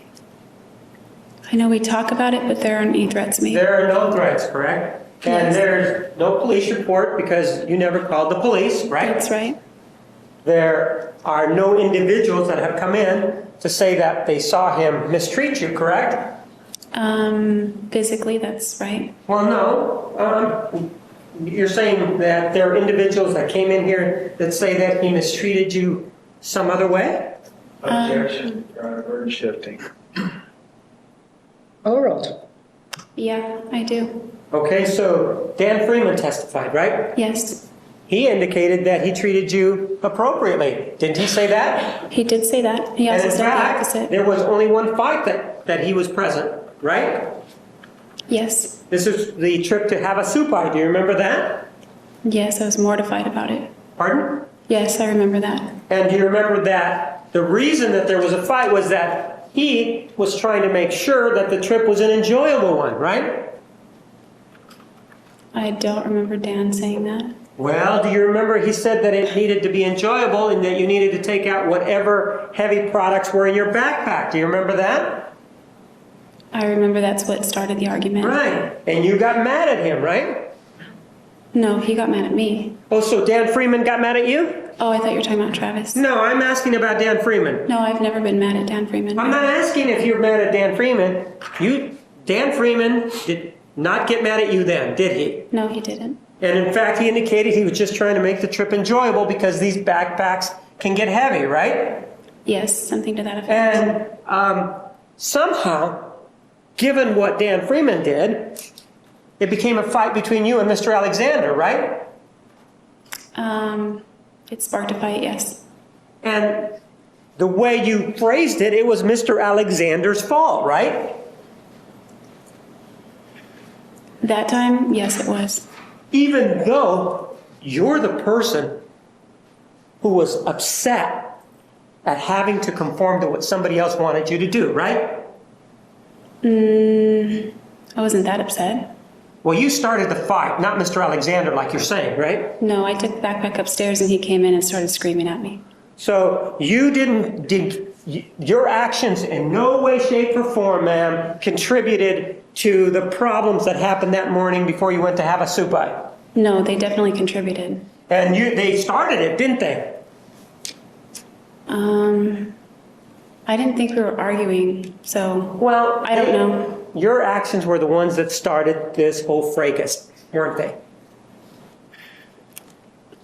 I guess. I don't- No, don't say that you guessed, ma'am. You were there, right? Yes, I was there. And you know how the fight started, right? I do. Yeah, and it was because you had an attitude because Daniel Freeman had gone into your stuff and removed items, right? Objection, mischaracterized the evidence. Overruled, you may answer.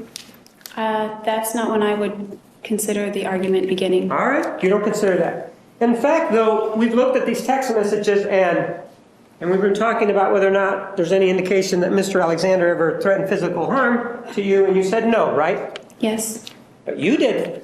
You threatened physical harm to him, didn't you? as a joke, I think I did. No, once. yes or no? Didn't you threaten him with physical harm? Yes or no? I don't remember ever threatening Travis with physical harm, ever.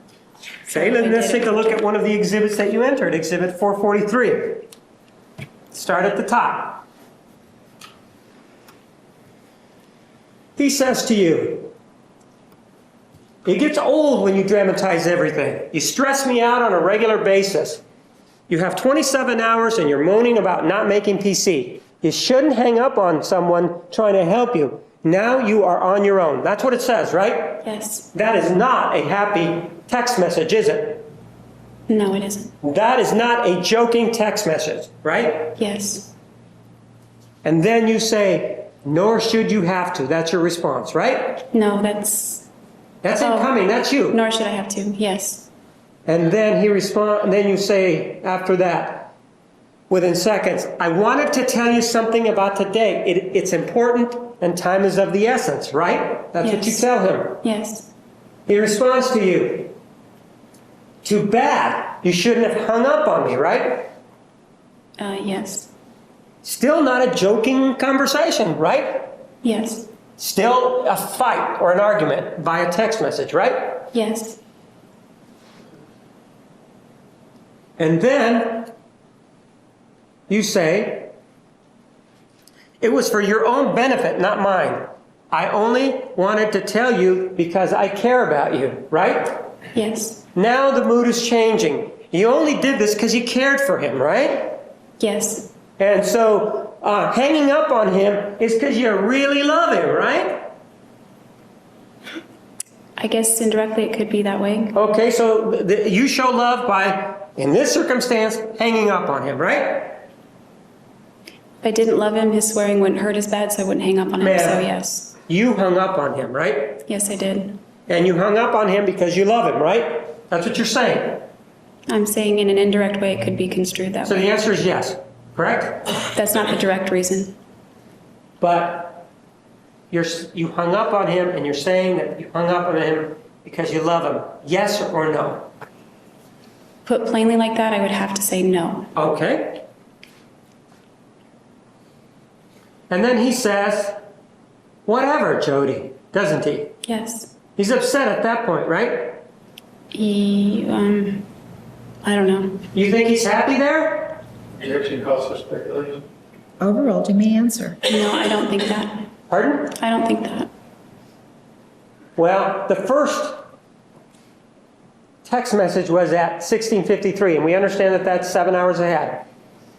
The text message where he says, "Whatever, Jodi," is 16:57. Do you see that? Yes. It's roughly about 4 minutes later, right?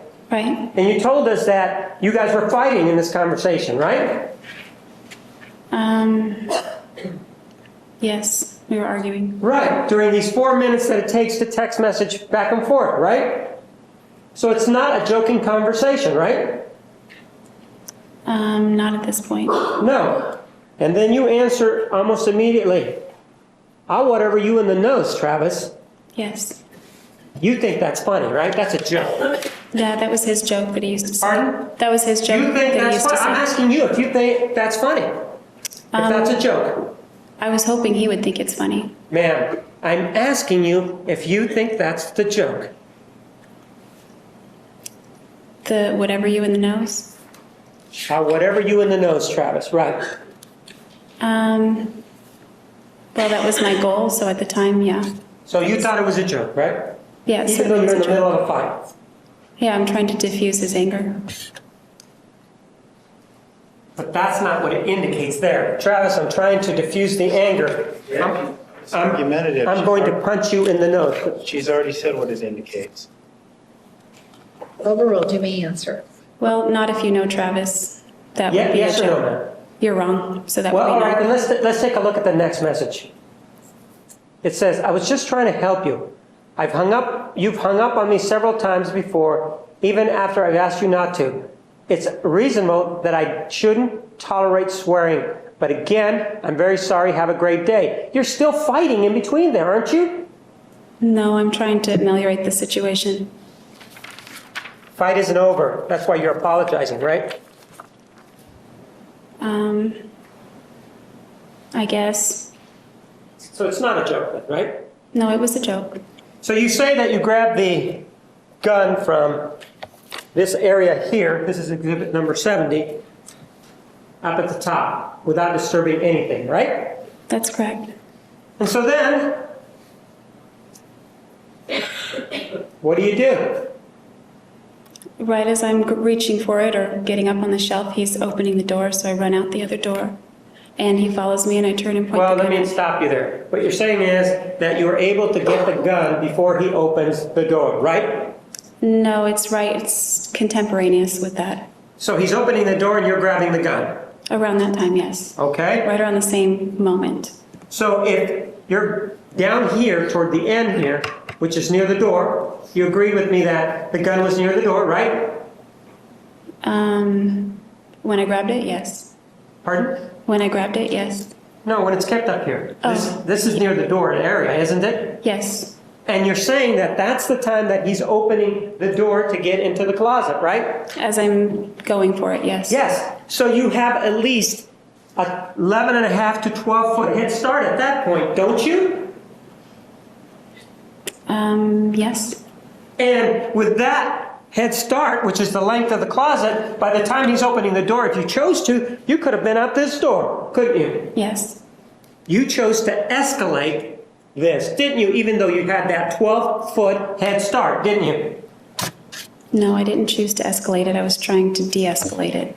And you chose to de-escalate the situation by, according to you, getting a handgun, right? Yes. Just like in this situation here, in Exhibit 443, you tried to de-escalate the fight by telling him, I'll whatever you in the nose, Travis, right? Yes, except that was a joke. Yes, yes or no? Yes. So then that you've now grabbed the gun,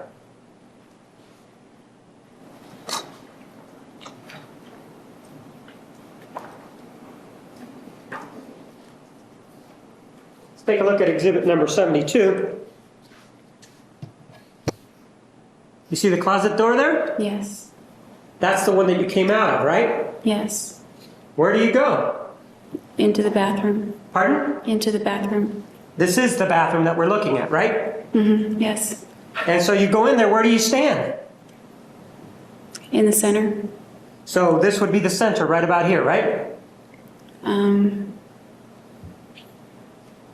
I don't know, it's a little farther than that. So you're even further away than this picture shows into the bathroom, right? I'm right about there. And you run into the bathroom, don't you? Yes. You're in a hurry, right? Yes. You want to get away, right? I want him to not get close to me. Well, you want to get away. That's what's going on, right? I want him to not get near me. That's what's going Right. on. And so you're going quickly, aren't you? Yes, it was frantic. You're not going leisurely, right? Definitely not. And so when you get inside here, you, run in here? Is that what you do? I took a few steps and turned around. All right. The few steps that you take, are they quick running steps or are they just leisurely steps? They are quick steps. Like running, right? Because you want to get away from the circumstance according to you, right? Yes, but the floor was wet and it was kind of slippery. But you had socks, right? I don't remember. Well, then let me help you refresh your recollection here. Take a look at Exhibit 162. See that photograph there? Yes, You see that foot there, right? yes, That is your foot, right? yes, There is some footwear on there, correct? yes, That is a sock, right? yes. Or are you saying it's a shoe? Which one is it? It's a black sock. So, you run in here, and you say it's wet, right? Yes, But if anybody is more wet, it's him, right? yes, Because if you're talking about slipping, he's the one that's more apt to slip because he's the one that's wet, correct? correct. Not you, because you are not wet, right? Yes, that's right. And the socks provide better traction, don't they? Yes, And so what you do then is, according to you, is you then go in here and then you pivot, right? Or turn around, yes, right? that's correct. You run in here, you don't run that way. It's easier to go to the right, isn't it? Than it is to come to the center of the bathroom, isn't it? I don't know. I wasn't thinking of left or right or forward or what. It's just getting. It's closer to go to the right down the hallway than it is to come into this area in the bathroom, isn't it? I would say it's equal distance. All right, so it's equal distance in this area that you go to. And then you turn around, right, which takes some time, right? Yeah, half a Right? It second. does take some time to pivot, doesn't it? You have the gun. Which hand do you have the gun in? Both. So you have it out like this with both hands outstretched, Yes. correct? Yes.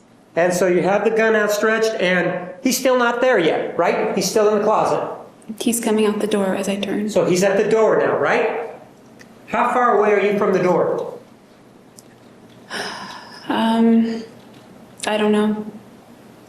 I'm somewhere in the middle of the bathroom. You're in the middle of the bathroom, and he's standing at the door, right? He's not standing, he's running toward me. So he's running very fast, right? Yes. Almost without giving you a time to react, right? That's the way you described it, right? I don't know. He just was running at me as I turned around. Right. And he was really close at the time you turned around, right?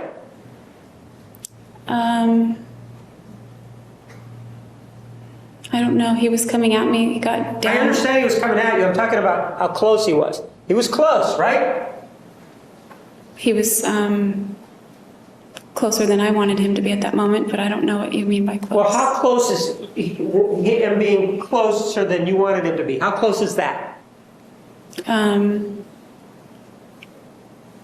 don't know. I just didn't want him. I understand To that you get didn't me. want him near you, but how close is he to you? Was he as close as you and the court reporter? Objection, answer, she said she doesn't know how close it was. Overruled. At one point, yes, but that distance was closed.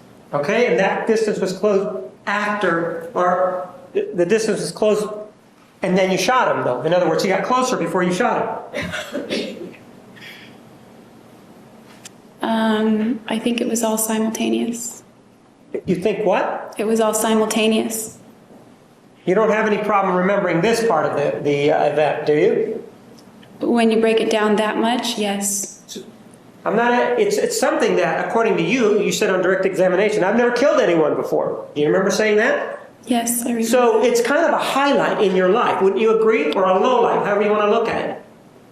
A defining moment. Right. And as a defining moment, to use your term, it's something that'll stick with you, won't it? Yes. And so I'm asking about a defining moment in your life, how far away this individual was when you had the gun out. The gun that you brought from Wairika, didn't you? Objection, mischaracterizes her testimony as a compound question. Restate your question. You brought the gun from Wairika, didn't you? No. So, how far away was he? He was running toward me, so the distance varied. Well, he couldn't have been running towards you very long, because if he's here in the breach of the door and you're right a little bit down here, that's within 4 feet, isn't it? I guess. I don't know how long it was. Well, then maybe if we take a look at the measurements here, it'll tell us a little bit, okay?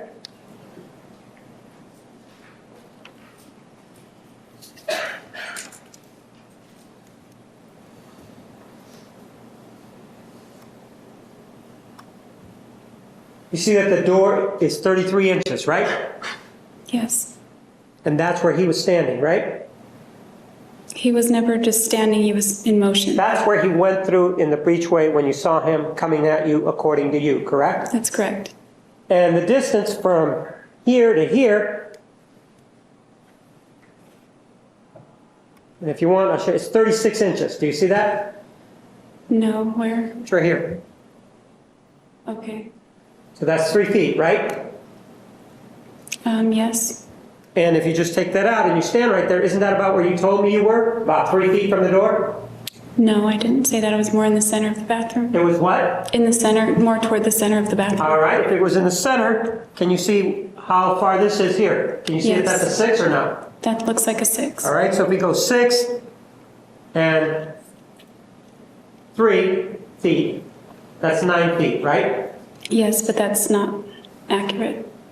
So you're saying whoever measured this didn't measure this accurately? No, not the measurements. So Waldo, don't correlate to where she was. He's talking apples and oranges. Objection to the speaking of the nature of the objection. I'm going to overrule the objection. You may restate your question. The distance from here to here, you've told us is 3 feet, right? Yes. The distance from here to there is about 9 feet, right? Objection foundation, she just read on the deal. She didn't make these measurements. Sustained. All right. This says 6 feet, right? Yes. This says 36 inches, right? Yes. So that's 9 feet total, right? Yes. And you were standing, you said, about the middle of this room, right? Right about here. That's what you said, right? A little more right around there somewhere, yes. Right about the middle. And if we take it across, that would be where the 6 was. Do you see that? It looks about to scale, yes. Pardon? It looks like it's to scale. I'm going to object to the accuracy of the measurements, Judge, in terms of where he's asking her and the measurement of where she was standing. Approach, please.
Proceed.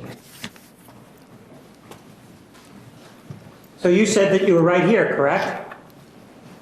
Right about there, And then he's coming through the door, right? yes. And you have your hands outstretched with the gun, right? Yes. So that in terms of how close he is to you, that brings him the length of your arms, that brings him that much closer to the muzzle of the weapon, doesn't it? Yes. And he's moving fast, isn't he? Yes, he is moving very fast. And you said it happened very, very quickly, right? Yes. He's not wearing any clothing, correct? Correct. And he comes at you, right? Yes. And according to you, he is on you when you shoot him, right? Not quite on me. I think the gun went off and then he impacted me right shortly after that. What I'm asking, ma'am, is you have your hands outstretched, right? Yes. And he's coming towards you because you've already told us that you're here, correct? Right about there. And that he is coming through the door, right? Yes. And you have your hands outstretched toward facing him, don't you? Yes. And that he keeps coming towards you and he's not stopping, is what you told us, right? Yes. And in fact, according to your testimony on direct, he falls on top of you, right? He lunges at me like a linebacker. He lunges at you, and that's when the gun goes off, right? It went off prior to Him lunging at you? No, prior to impacting me. So in other words, he's lunging at you and is almost on you, and then the weapon, according to you, goes off, right? Something like that. He lunged. He went to lunge as the gun was going off, and then he impacted me. So he's already moving sort of in the air towards you when the gun goes off, right? Is that what you're saying? Yes, he was moving like for my waist. And he comes towards you, right? Yes. And you keep saying like a linebacker. What does that mean? Because linebackers kind of get down low and crouch, and then they attack, or whatever they do, and that's kind of what it reminded me of. He didn't get down with his hand on the ground, but he got down low and he impacted my torso like around my waist. I'm not asking where he impacted your torso. I want to know how he was standing, such that you can define it as a linebacker stance. Because it reminded me of a linebacker the way he. I understand that it reminded you of that. What was he doing? Yes. Finish your answer. When he lunged at me, he crouched like a linebacker, kind of. That's why I say that, because that's what it reminded me of. I understand that's what it reminded you of. How does a linebacker crouch, ma'am? Explain that to me. You just keep defining a linebacker crouching by saying he crouches like a linebacker. How? He got down kind of low. Okay, does that mean that he was all the way down on the ground? Is that what you're saying? No, it's almost like he dove. Kind of like that. So he dove at you and he's very close, correct? Yeah, he was pretty close, I guess. Too close for my comfort. And as he's diving towards you, that's when the gun goes off, right? I think so, yes. Well, no, It was contemporaneous. It all happened so fast. And you do have your hands outstretched, right? Yes.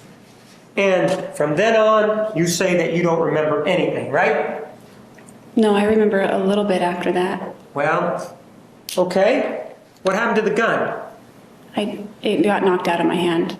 How did it get knocked out of your hand then? The impact The impact from what? from Travis hitting me. So he actually fell on top of, he was that close that he fell on top of you, right? We both fell together, but he didn't fall on top of me. I was trying to prevent him from getting on top of me. He lunged at me and hit me and knocked the gun out of my hand, and we both fell backward toward the trash can. I don't understand. You said that you're out here with the gun outstretched, right? Yes, And that he's lunging towards you, right? that's correct. And he's looking at you though, isn't he? When he's lunging. I don't know where he's looking. I don't know where he was looking. You could see his face, right? I don't recall like looking in his eyes, seeing his face. I'm not asking you if you're looking at his eyes. I'm asking you whether or not you could see his face. Not really. Like he was kind of like bent. Okay. So what you're saying then is that he is more like a bull rather than a linebacker because he's got his head down and he's charging like a bull with his head down. That's what you're saying, right? Not quite down like that, but maybe in between. That would be accurate. All right, so he's in between here. If he's got his head down, as you tell us that he does, and you say you can't see his face, though. That's what you say, right? No, I just don't remember whether I noticed his face or not. He was just this ball of fury coming at me, and that's what I remember. And you said you couldn't see his eyes. That's what you just said, right? I don't remember seeing his eyes. So that means you didn't see his eyes, right? That doesn't mean that. It just means I don't remember looking into his eyes. So if he's down in this position that you're talking about with his head down like that, how could he possibly know to come after you if he's looking down? How is he going to do? Feel his way around? Objection calls for speculation. Sustained. He had his head down. That's what you said, right? He was like I can just describe it as like a linebacker unless I get up and act it out, which I would like to not do, if possible. Then do it. Go ahead. Show us how he was standing immediately before, or how he was sitting or crouching immediately before this happened. If you could do it just from there. No. Go ahead and do it. Just stand. Your Honor, may we approach? May.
Ladies and gentlemen, I'm going to ask that you go back to the jury room for approximately 5 minutes.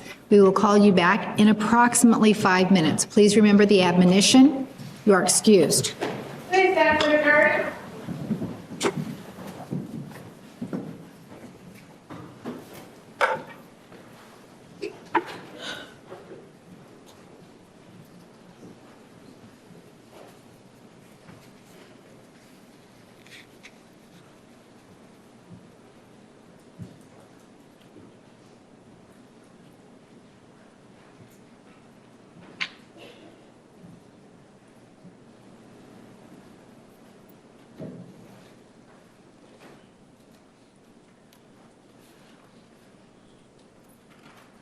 Record will show the jury has left the courtroom. Please be seated. Counsel, you may approach. Mr. Martinez, you may proceed outside the presence of the jury. Can you just step to the left and then come Why down don't you here? come all the way around? Can we approach? You may.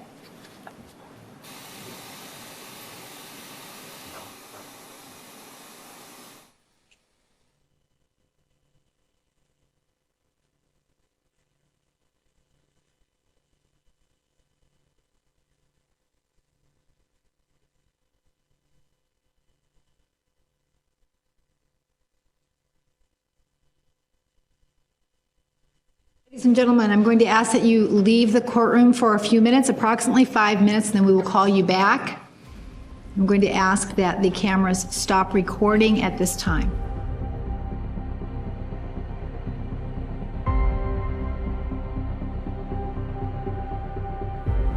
Please be seated.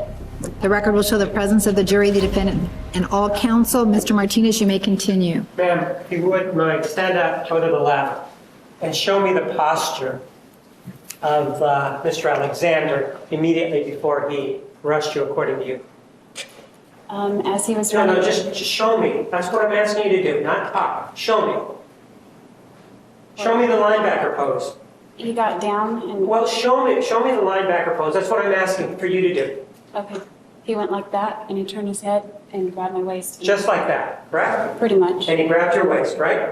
I can't say it's just like that, but that's what I Well, remember. no, just, I want, without talking, just show me the pose. He got down like that. Like that? Yeah. All right, go ahead and have a seat then. And ma'am, and you said that this happened right about here, correct? I don't know, it was somewhere in the center of the bathroom. Right. So how is it, ma'am, that if you are shooting him, and that's the first thing that happens, how is it then, ma'am, that the shell casing, Exhibit 111, then landed in blood? Objection calls for speculation. She's a ballistics expert. Overruled. It didn't land in blood. You see Exhibit 111, right? Yes. That's the casing that was involved in this case, wasn't it? Yes. There was a casing that was ejected, wasn't it? Yes. And when you say that this happened, there wasn't any blood on the floor, was there? That's correct. This was the first, if you will, blow, correct? Yes. And this is how the casing landed. You see it? That's not how it landed from the blow. Ma'am, you do see the casing there, don't you? Yes. After he came at you, ma'am, and that happened, did you go down? We both went down. You went down on your back, right? Yes, I went on my back. Did you strike your head? I don't recall striking my head that time. Okay. So the answer is no, you did not strike your head. Objection has been answered. Overruled. Call. I don't know. I don't think I did, but I don't know. And was he on top of you? How was he? How was it? He landed to the side of me and was grabbing at my clothes. Okay, so he landed to which side of you, the right or the left? The right. And so he landed to the right side, and now he's got this gunshot where? I didn't know he had a gunshot. I'm not asking you if you knew he had a gunshot. We know he did. I'm asking you, he's got this gunshot, and what's he doing? He's very pissed off and he's trying to grab me. And he's speaking to you, right?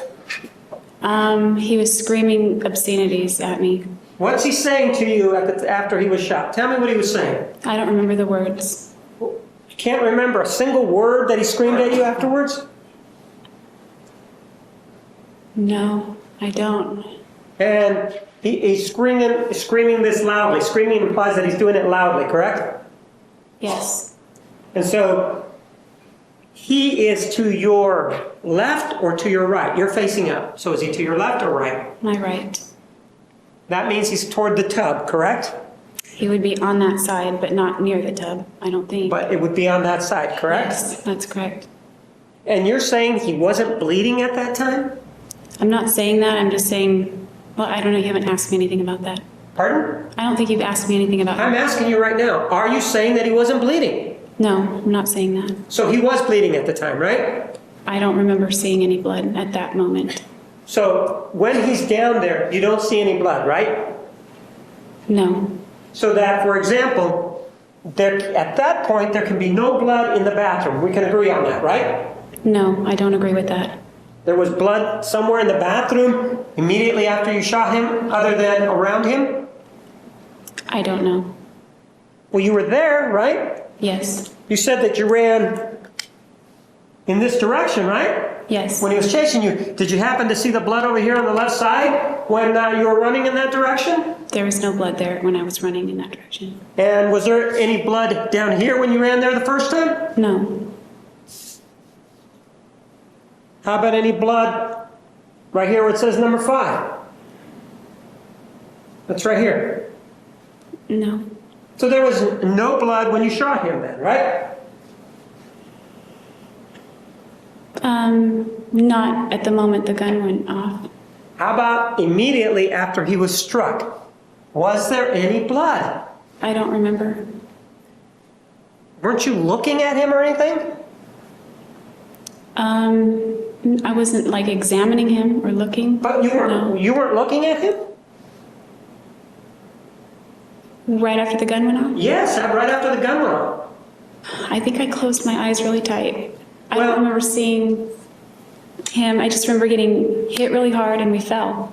So you remember going down and you don't remember looking at his face or anything like that, right? Not at that point. Well, aren't you, according to you, you don't know if he's been shot. Isn't he still a threat? Definitely. Right, and you're not trying to get away at that point, right? I was. Well, no, you said you had your eyes closed and you were just laying there. Didn't you just say that? No, I closed my eyes, I think, as the gun began to go off. All right. You opened them up at some point, right? Yes, Did you open them up when he was lying right next to you on your right-hand side? I believe I did. And so then you see him bleeding, right? I didn't look at him. So you never looked at him, but he's cursing at you though, right? Yes. He's cursing at you just like he was before, right? Maybe not the same words, but he was cursing at me. He was cursing at you, which you say precipitated this killing, right? Yeah. And so then you say that you're down on the ground and he's still cursing, whatever the words may be, right? Yes. And you're not looking at him now, right? No. You're not rolling away from him now, right? I'm attempting to get away at this point. With your eyes closed, right? No. Your eyes are open now, right? I believe they are open, yeah. And you're not looking at the source of the danger then? No. You're not? No. Why not?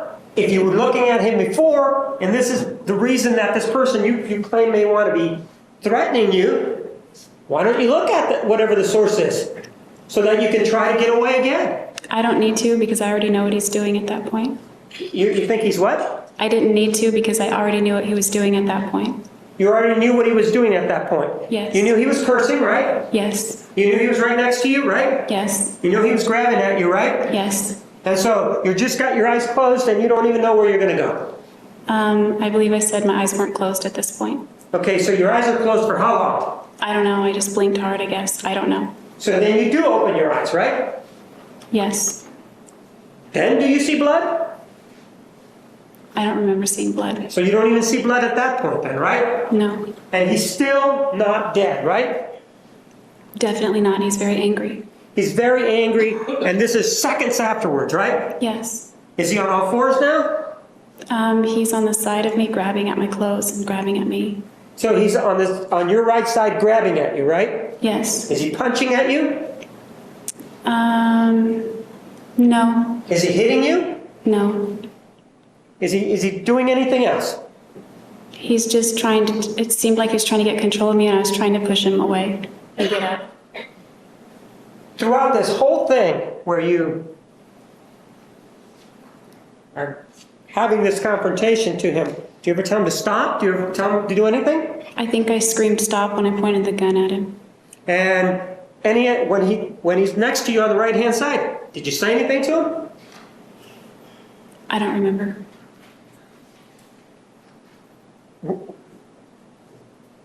Are you saying that you're having a hard time remembering things that are happening now that you've shot him? Yes. So it appears then that your memory becomes faulty immediately upon you shooting him. Yeah, things get very foggy from there. That's immediately, the shot takes him down and it creates a fog for you. Is that what you're saying? It begins to create a fog. So, but you weren't struck by the shot, were you? No. In fact, you don't have really any injuries as a result of killing him, do you? Other than the one to your left ring finger, correct?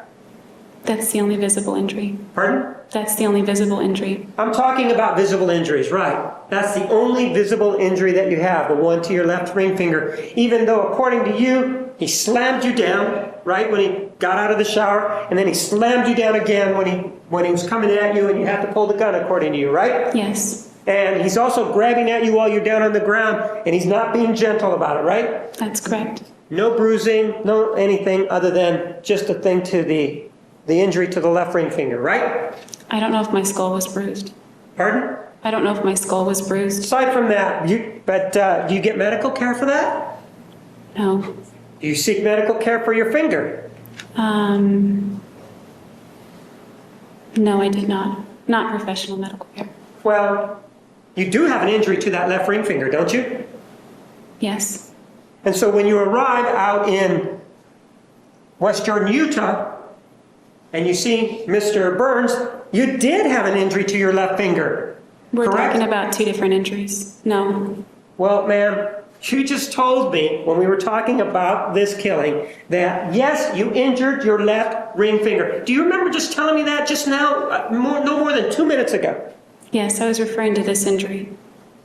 Ma'am, were we really talking about this particular injury at that time?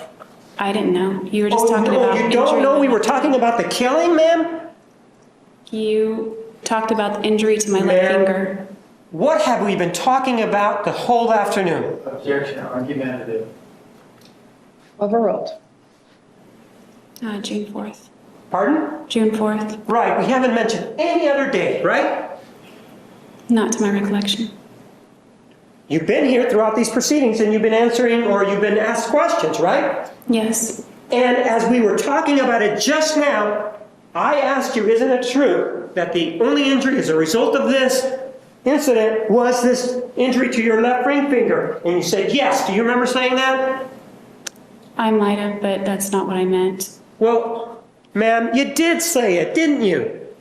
I don't know. And in fact, I followed it up by saying, and you didn't seek medical care. Do you remember me asking that? I thought you meant about my No, do you remember skull. me asking you that? Yes, I remember. And do you asking remember that you said, well, not professional medical care? Do you remember that? I was referring to the splint Travis made for my finger.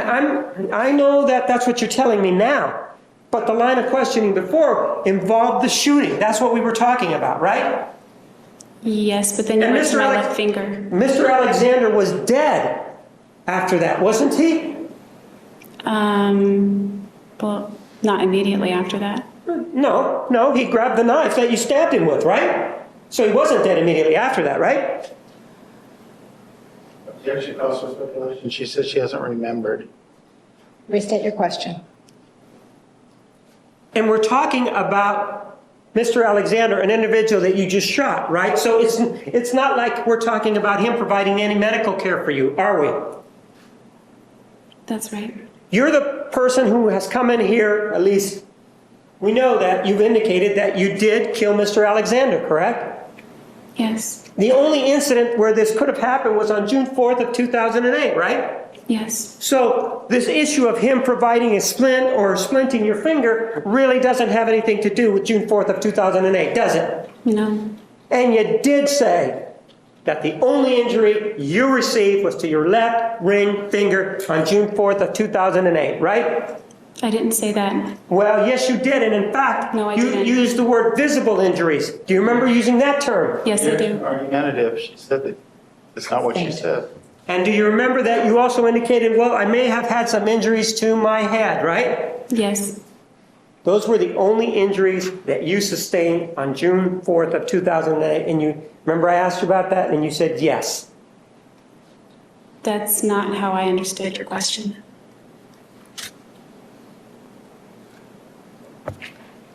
So then he's down, ma'am. And he's to your right. What happens then? I break away from him and he screams out, "Fucking kill you, bitch." So then, even though you've already shot him, he's been grabbing at you, he does say, "I'll fucking kill you, bitch," right? I don't think he said "I'll." I just remember those words are in my head. He may have said that, may have not. I Okay, just what are heard, the "Fucking words? kill you, bitch." Let's hear the words one more time so we can get them right. I heard him say, "Fucking kill you, bitch." Aren't these the same words that you indicated that you heard when he was doing his pirouette outside of the shower? Fucking kill you, bitches. Aren't they the same words? I don't think they were the same. He was still screaming at me though when he was coming at So me. then just so that we're clear, what did he say as he's getting out of the shower? As he's getting out of the shower, he called me a fucking idiot and said, "A fucking 5-year-old can hold a camera better than you." But then when he's down after being shot, he says, "Fucking kill you, bitch," right? After I broke away from him, right after, he screamed Right. that out when he And- couldn't grab me anymore. He's trying to grab you, and he's still on the floor, but you're able to get away, right? Yes. I thought you said that he was this really, remember when you had the conversation with Detective Flores? And you told him, well, he's a really strong guy. He's a wrestler in high school. Do you remember saying that? Yes. You're saying that you're able to get away from this man who's a wrestler in high school, who's very strong on the ground? That's what you're saying, right? Yes. And then what do you do? I don't really remember. I just remember, I don't remember anything at that point, so I would be speculating. So you don't remember a single solitary thing after that, right? There are a few little pieces that have come back since, but not immediately after. I don't remember. Okay, what is it that, the pieces that have come back? Tell me what you remember about this, whatever pieces you remember.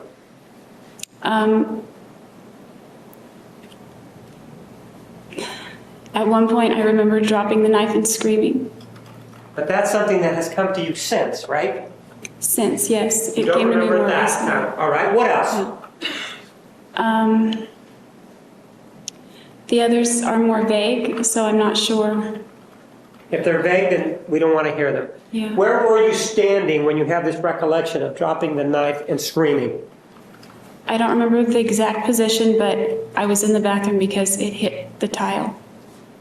And that's all that you remember with regard to this particular event, correct? From that point to that point, yes. Judge, may we approach?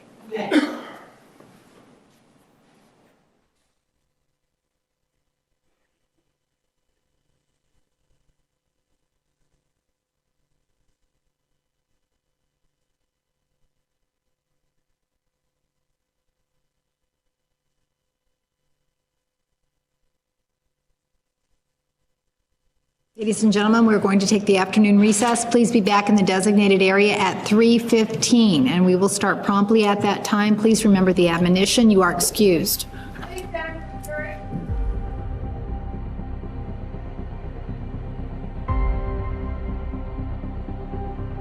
Please be seated. The record will show the presence of the jury, the defendant, and all counsel. You may continue with cross-examination. Ma'am, with regard to the killing on June 4th of 2008, it was you that committed that murder, that killed Travis Alexander, correct? Yes, Nobody else was involved, right? that's correct. And in terms of we don't need any more than the fingerprint evidence that we have. You're not disputing that the fingerprint evidence indicates that you were there, right? That's right. Same thing with the DNA evidence. It was you that was there, right? Yes. Ma'am, after this shot rang out, you said that you went into a fog, right? Yes, I began to go, things get foggy after that point. So, with regard to the camera, can you tell us what happened to the camera? I don't remember what I did with the camera. You acknowledge, though, that immediately prior to what you describe as the killing, the camera was right here in this area next to the tub, correct? That's the last place I saw it rolling. I don't know if it got kicked around or what. I don't know. But you acknowledge, though, that, take a look at Exhibit 162. First, let's look at the date and time.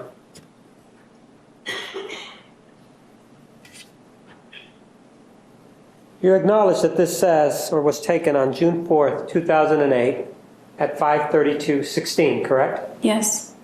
What time was your understanding that the roommates got home? I didn't know. So did you even know if they were there? I don't remember if they were there or not at that time. Well, do you remember that one of the things that you told us on direct examination was that when there were roommates, the two of you had to be careful in your sexual trysts so that as not to not awaken but let the others know what was going on. Do you remember telling us that? That's correct. So if this was going on that day, it would be fair to say, based on what you believe, that they were not home, right? This part of the day? Yes, this part. No, I don't think that would have made a difference. What I'm saying, though, is when this happened, you believe that there were no roommates there, correct? I don't know what time they got home. I don't know. And you are wearing socks, right?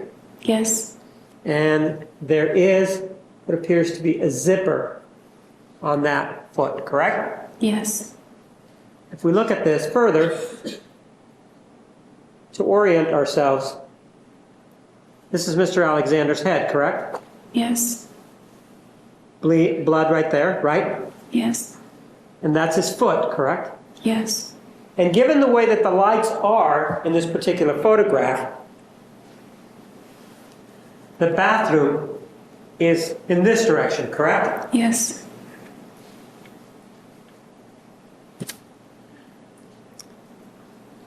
And you would agree with me that if the camera in Exhibit 249 was last seen here, do you see that?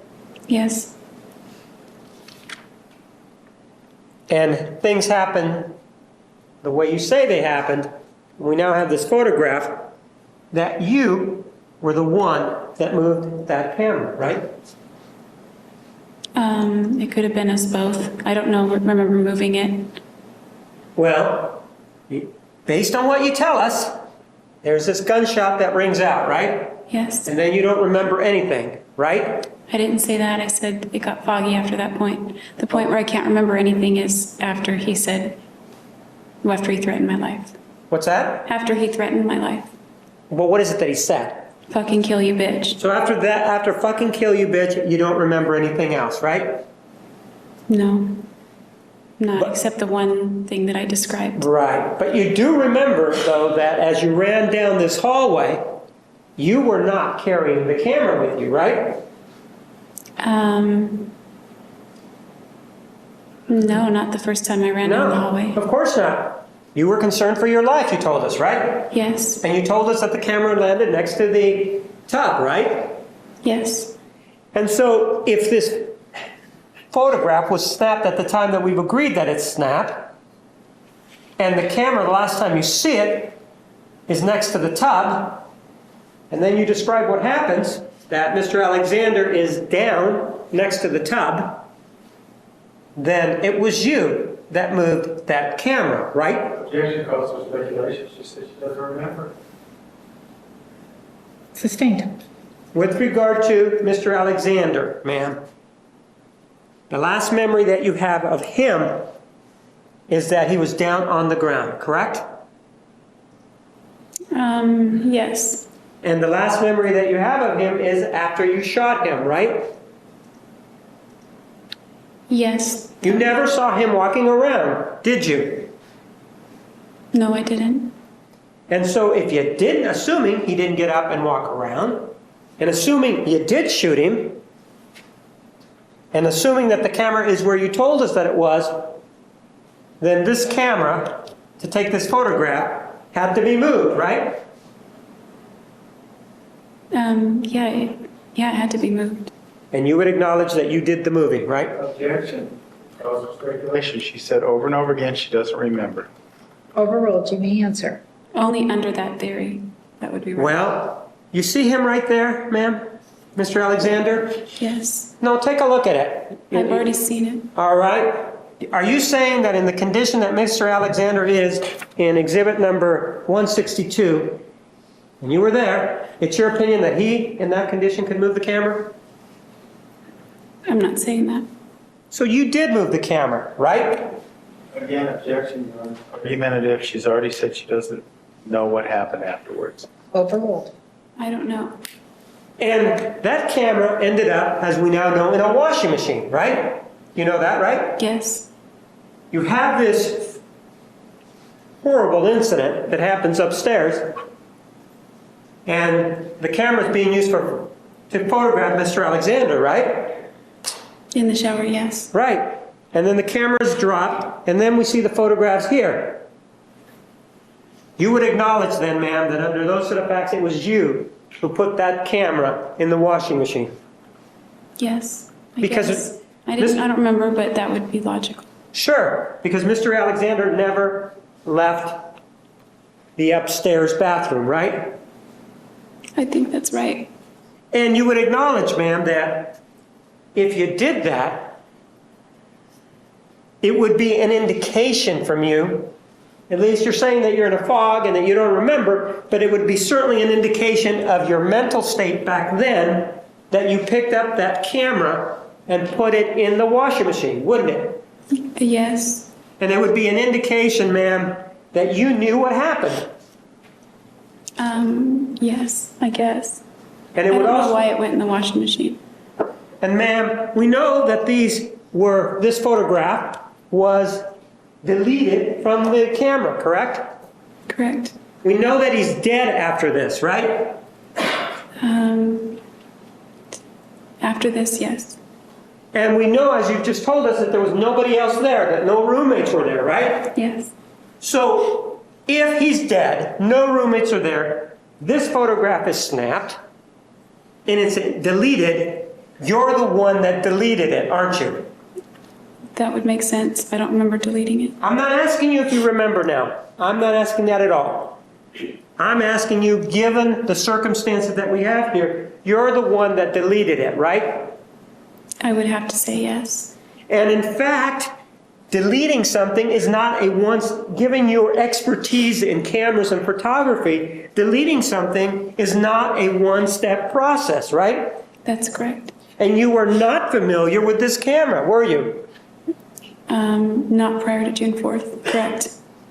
And so what this required you to do is, and I understand that you're going to say that you don't remember, I'm not asking that, but wouldn't you acknowledge then that it took some mechanical movement and thinking, and mechanical movement, I mean fingers, and some thought process on your part in order to delete these images, right? Cause for speculation. I would agree with that. And you would agree that the deleting these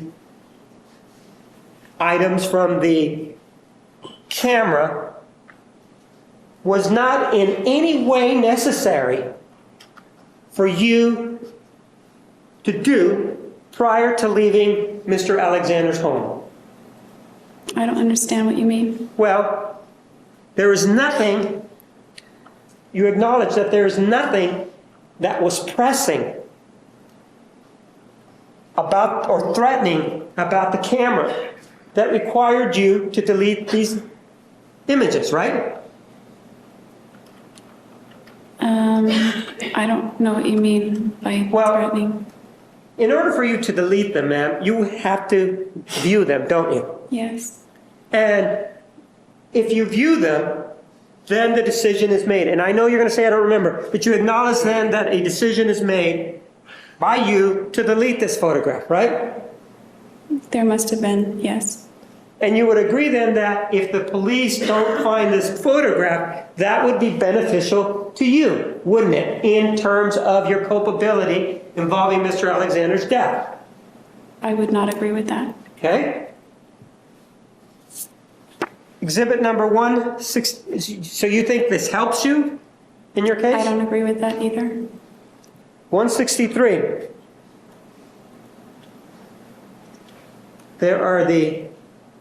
That's the floorboard, would you agree? Yes. And this is the hallway that you claim that you ran down, correct? Yes, that's the one. And that would mean that this up here would be Mr. Alexander, correct? Yes. And that reddish substance would be blood, right? Yes.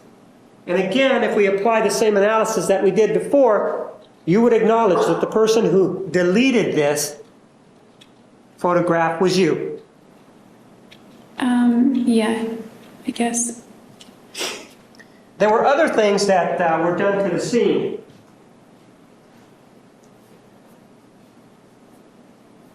take a look at exhibit number 67, followed by exhibit 68. You see 67?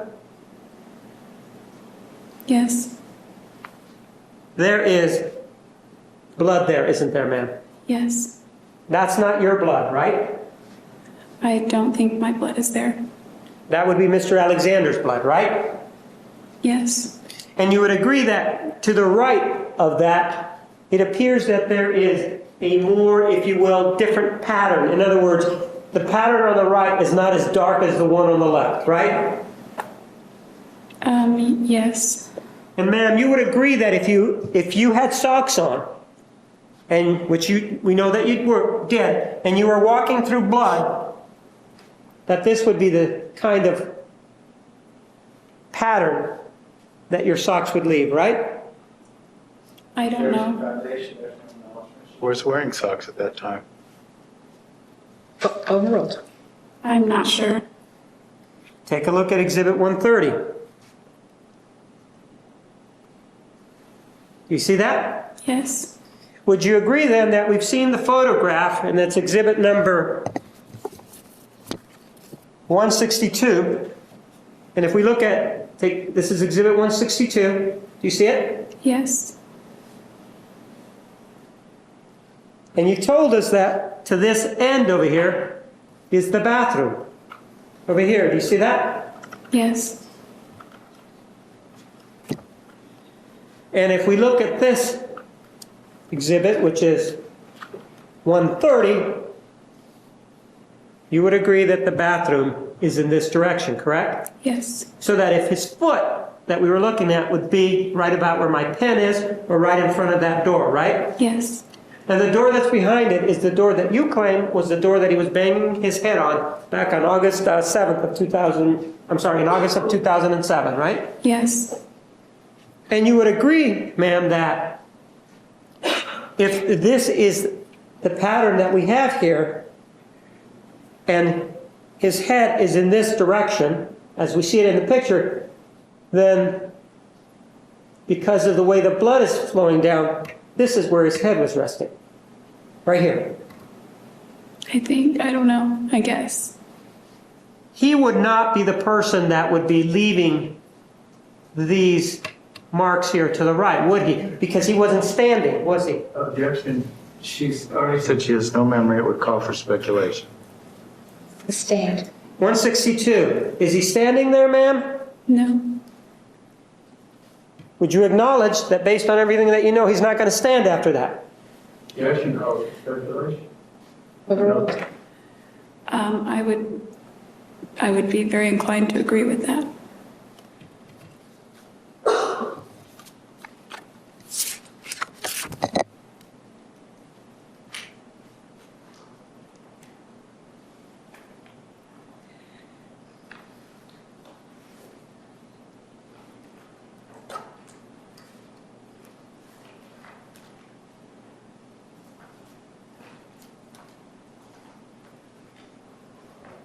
You told us, ma'am, that there was just this shooting when he was coming at you from the bathroom, right? Yes, I'm sorry, from the closet, my mistake. yes, And that as he came at you, then you showed us the pose, and then, according to you, the shooting happened, right? yes, You would agree, ma'am, that the shooting where it occurred is not near what is pictured in Exhibit 98, correct? yes, You weren't bleeding, even though you said that you had an injury to your left ring finger, you weren't bleeding that profusely to put all this blood here, right? well, my left ring finger wasn't bleeding at all, so So the answer is no. that's correct. That is not your blood, right? No, I don't think it is. And again, based on what we know, what you know about this case, and based on the fact that you acknowledge you've done the shooting and acknowledging that that was your foot in this photograph,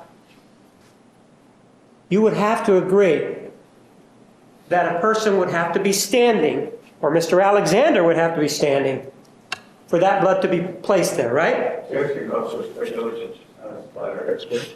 Overruled. I would think. Yes, I would think that.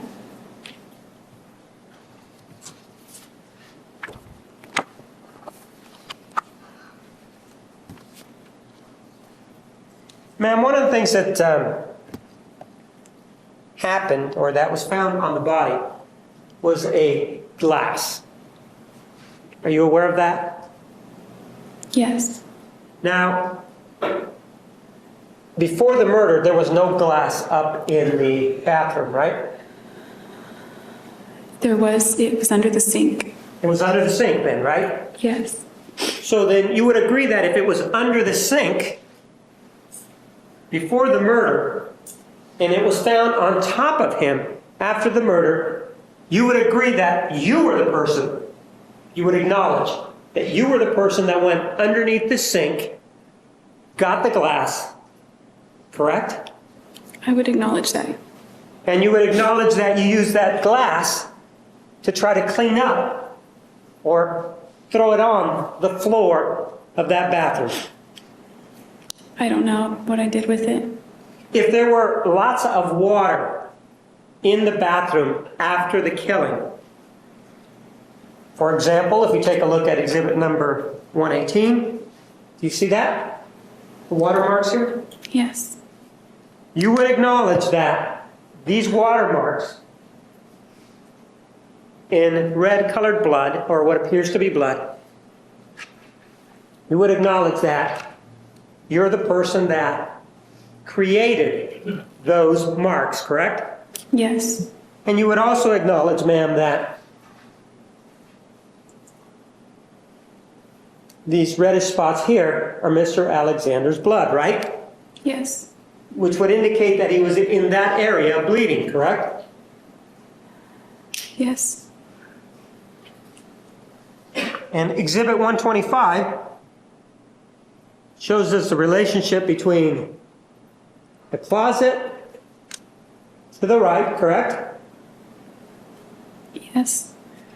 The closet to the left, correct? Yes. And the end of the hallway into the bedroom, right? Yes. And ma'am, you would agree if we've now seen that there was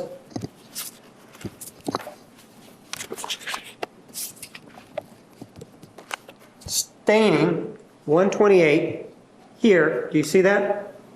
And it's concentrated there, you see that? Yes. And we've heard that it was nowhere else in the top floor in that bedroom. And we also know that you were the only one walking around in 162 wearing socks. You see that? Yes. You would acknowledge, ma'am, that prior to walking out from here and leaving, you would acknowledge that you took those socks off, correct? I don't know. Well, you would acknowledge that there is no blood anywhere else other than in this area here. Do you see that? Yes. So you would acknowledge that if you did have blood on your socks and there was water on the floor and you were walking in it, you would acknowledge that there may be, based on whatever experience you have, there may be other blood throughout wherever it was that you stepped. Objection, that's the answer, though. It never calls for speculation. Overruled. You may answer. Can you please repeat that? You would acknowledge that you took your socks off before you walked into the bedroom. I don't know. Because you knew. I'm not saying that you remember it, because you knew that they had blood on them and you didn't want to get the rest of the bedroom dirty. Objection again, also speculation. She said she doesn't remember even removing her socks. Sustained. Ma'am, you did leave the house though, didn't you? Yes. You would acknowledge that you left, right? Yes. And you would acknowledge that there is no record anywhere in Arizona of you ever being in Arizona other than this killing, right? No, I disagree with that. Well, Are there receipts, for example, from the places that you filled up with gas? No, at one time there would have been surveillance video, but no. You think there was surveillance video, okay? Isn't it true, ma'am, that as you drove out of Arizona, one of the things that you did was that you used the gasoline in those 3 cans to fill up, to put in your car? The judge mischaracterizes her testimony. She said she had 2 cans. Overruled. Will you repeat that? I'm sorry. You would acknowledge, ma'am, that in Arizona, you filled up the car from the 3 gas cans that were in your possession filled with gas. I didn't have 3 gas cans in my possession. Ma'am, do you remember in Pasadena that there were 3 separate transactions? Do you remember that? Yes, There was one at the pump. Do you remember that? yes, There was also one inside the store, if you will. Do you remember that one? yes, For approximately 10 gallons. You remember that, right? yes, And then there was another transaction inside the store. You acknowledge that, right? yeah, that was the 2 gallons or something. Right, 2.7 gallons, right? Yes, There were 3 transactions in Pasadena, correct? yes, You acknowledge that there are 2 gas cans that Mr. Brewer gave you, correct? yes, And you acknowledge that you bought 1 gas can from Walmart, right? yes, I understand that you say that you returned it, but you did have, at least at some point, you acknowledge, have 3 gas cans, right? yes, in Salinas I did. Pardon? In Salinas I did. And so the gas that you had in those gas cans, you placed in your car in Arizona, right? No, I didn't need to do that. Well, ma'am, do you remember that you told us on direct examination that the next time that you could remember anything was when you were way out in the middle of the desert? That's correct. And do you remember the testimony of Detective Larry Gladish, who indicated that the phone call to Mr. Alexander's telephone was 57 miles north of Kingman? Do you remember that? No, but okay, I'll assume he said that. But you do remember that you testified that you were out in the middle of the desert, right? Yes, I do. And do you remember that you said that you stopped, right? Yes, And do you remember that you said, well, I got rid of the gun, right?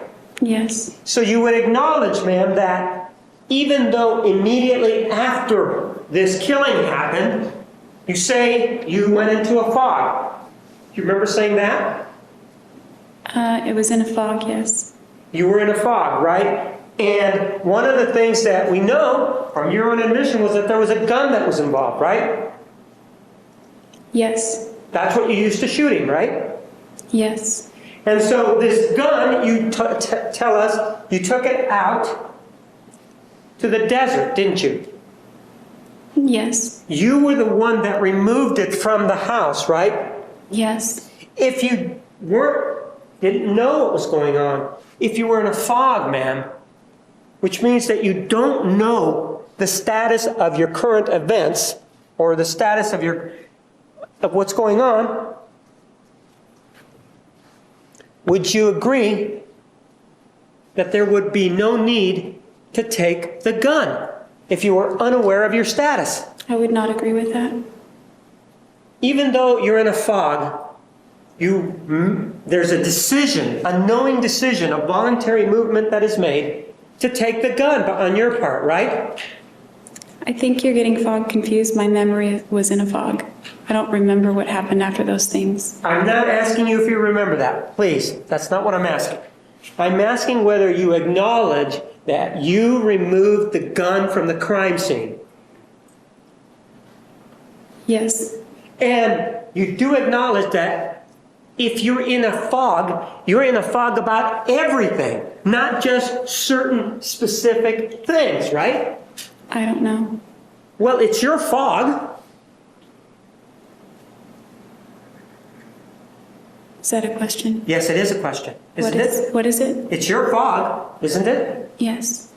And with regard to this particular fog that you are in, why would you even think of taking the gun unless you really knew what was going on. I could only speculate because I don't remember. If you were in a fog and you didn't know what you were doing, why take the gun, man? Argumentative. I don't remember taking the gun. I remember throwing the gun. All right? Throwing the gun. If you remember throwing the gun, you remembered where the gun came from, don't you? I recognized it as Travis's gun, yes. I know you say that it's Travis's gun, but shortly before embarking on this trip to Mesa, Arizona on May 28th of 2008, your grandfather had a .25 caliber gun taken during a burglary, right? Yes. And you knew about that, right? I found out after I got back into town. The answer is yes, you did know, didn't you? Yes, afterward. You did know on May 28th of 2008 that there was a burglary at your grandfather's house, correct? Yes. And you're telling us that on June 4th, or after the murder, you stop at the side of the road, right? Yes. And according to you, you have one of the implements that was used to kill Mr. Alexander, correct? Yes.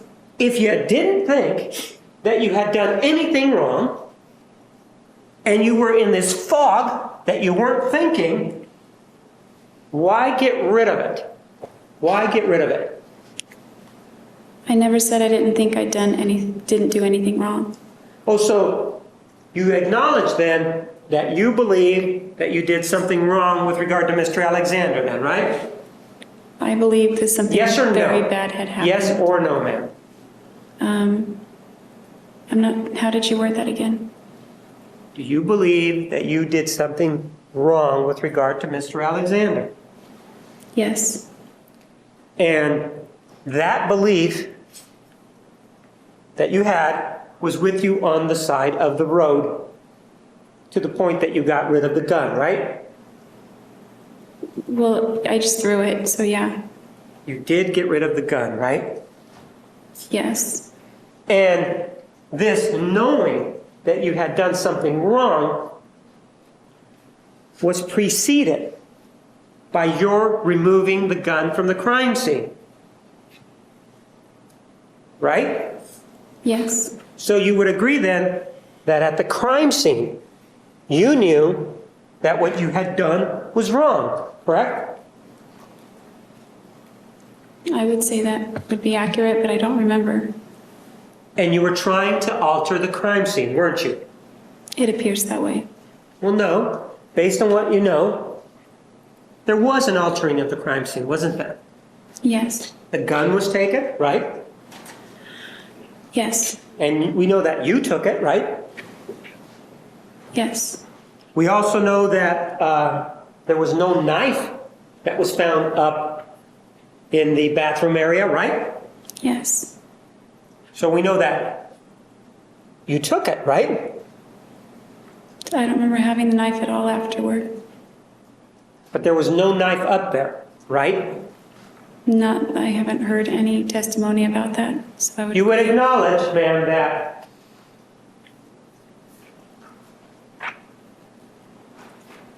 Exhibit 193,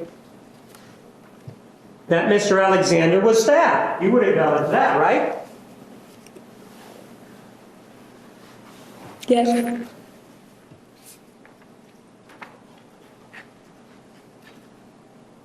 And you would acknowledge that that stabbing was with the knife, right? Yes. And according to your version of events, you would acknowledge that that stabbing was after the shooting, according to you, right?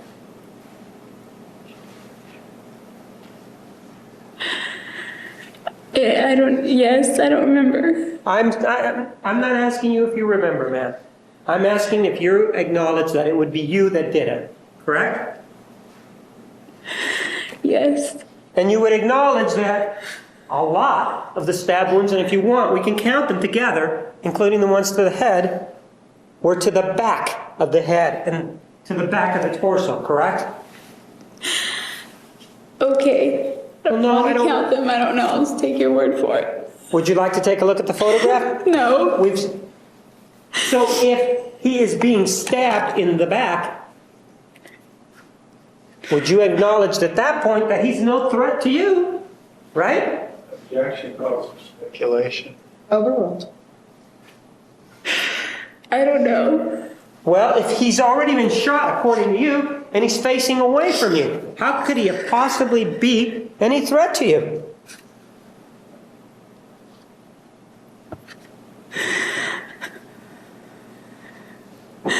I could only guess. I don't know what you're asking me. Well, with regard to you were here when the medical examiner testified about the wound to the throat. Do you remember that? Yes.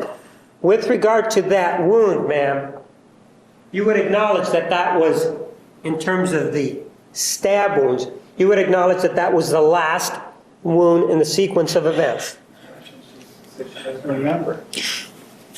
Again, Overruled, that how wasn't. can she acknowledge the sequence of the stabs that she doesn't know doesn't have any memory of them? That wasn't the question. Overruled. You may answer the question. Are you talking about his testimony? Yes. I disagree with the sequence of events. Would you agree that you're the person who actually slit Mr. Alexander's throat from ear to ear? Yes. Would you also agree that you're the individual that stabbed him in the upper torso? Yes. And you're doing all of this according to your version of events. You're doing this to this individual after you have already shot him, right? Yes. Correct? I believe so. Well, no. Do you remember previously talking to us about how he was coming at you and he was this horrible man with this mean face? Do you remember telling me that? Yes, I didn't say he was horrible. Okay. Good. Thank you for correcting me, but do you remember telling us that he was a mean man? Not today. Well, Not today. previously you did say that he was a mean man, correct? I think I did, yes. And on this particular occasion, you told us that he was cursing at you, right? Yes. And that he threw you down, right? Yes. That he chased you down, right? Yes. And this is the individual that you shot first, right? I didn't know if I shot him, it just really that went off. The gun went off, right? You can at least acknowledge that. Correct? Yes. That's something that you did hear, correct? Yes. Now, one of the things that we also know is that there was this rope that was involved earlier in the evening or in the day at 1 o'clock. Do you remember telling us about that, about 1:30? Yes. And it involved this sexual interlude with you and Mr. Alexander, right? Yes. And you told us that it went behind the headboard. Yes. The police did not find a rope there, correct? Yes. You took that rope, didn't you? Yes. Why would you take that rope, ma'am, if you were in the fog? I don't know. I don't remember taking it. The rope, according to you, didn't have anything to do with the killing, did it? No, not that I remember. Well, but you acknowledge that there was this rope that was taken, right? Yes. Don't you also acknowledge that you were the one that threw it away? Yes. So then you would acknowledge that you're the person that took it, right? Yes. And even though you were in this fog, as you call it, you knew as you're walking in this fog to go looking around for this particular rope, as you say, right? I don't know. Well, you did say that you did take it, right? Yes. And in fact, you remember where you threw it away, right? I think it was in a dumpster.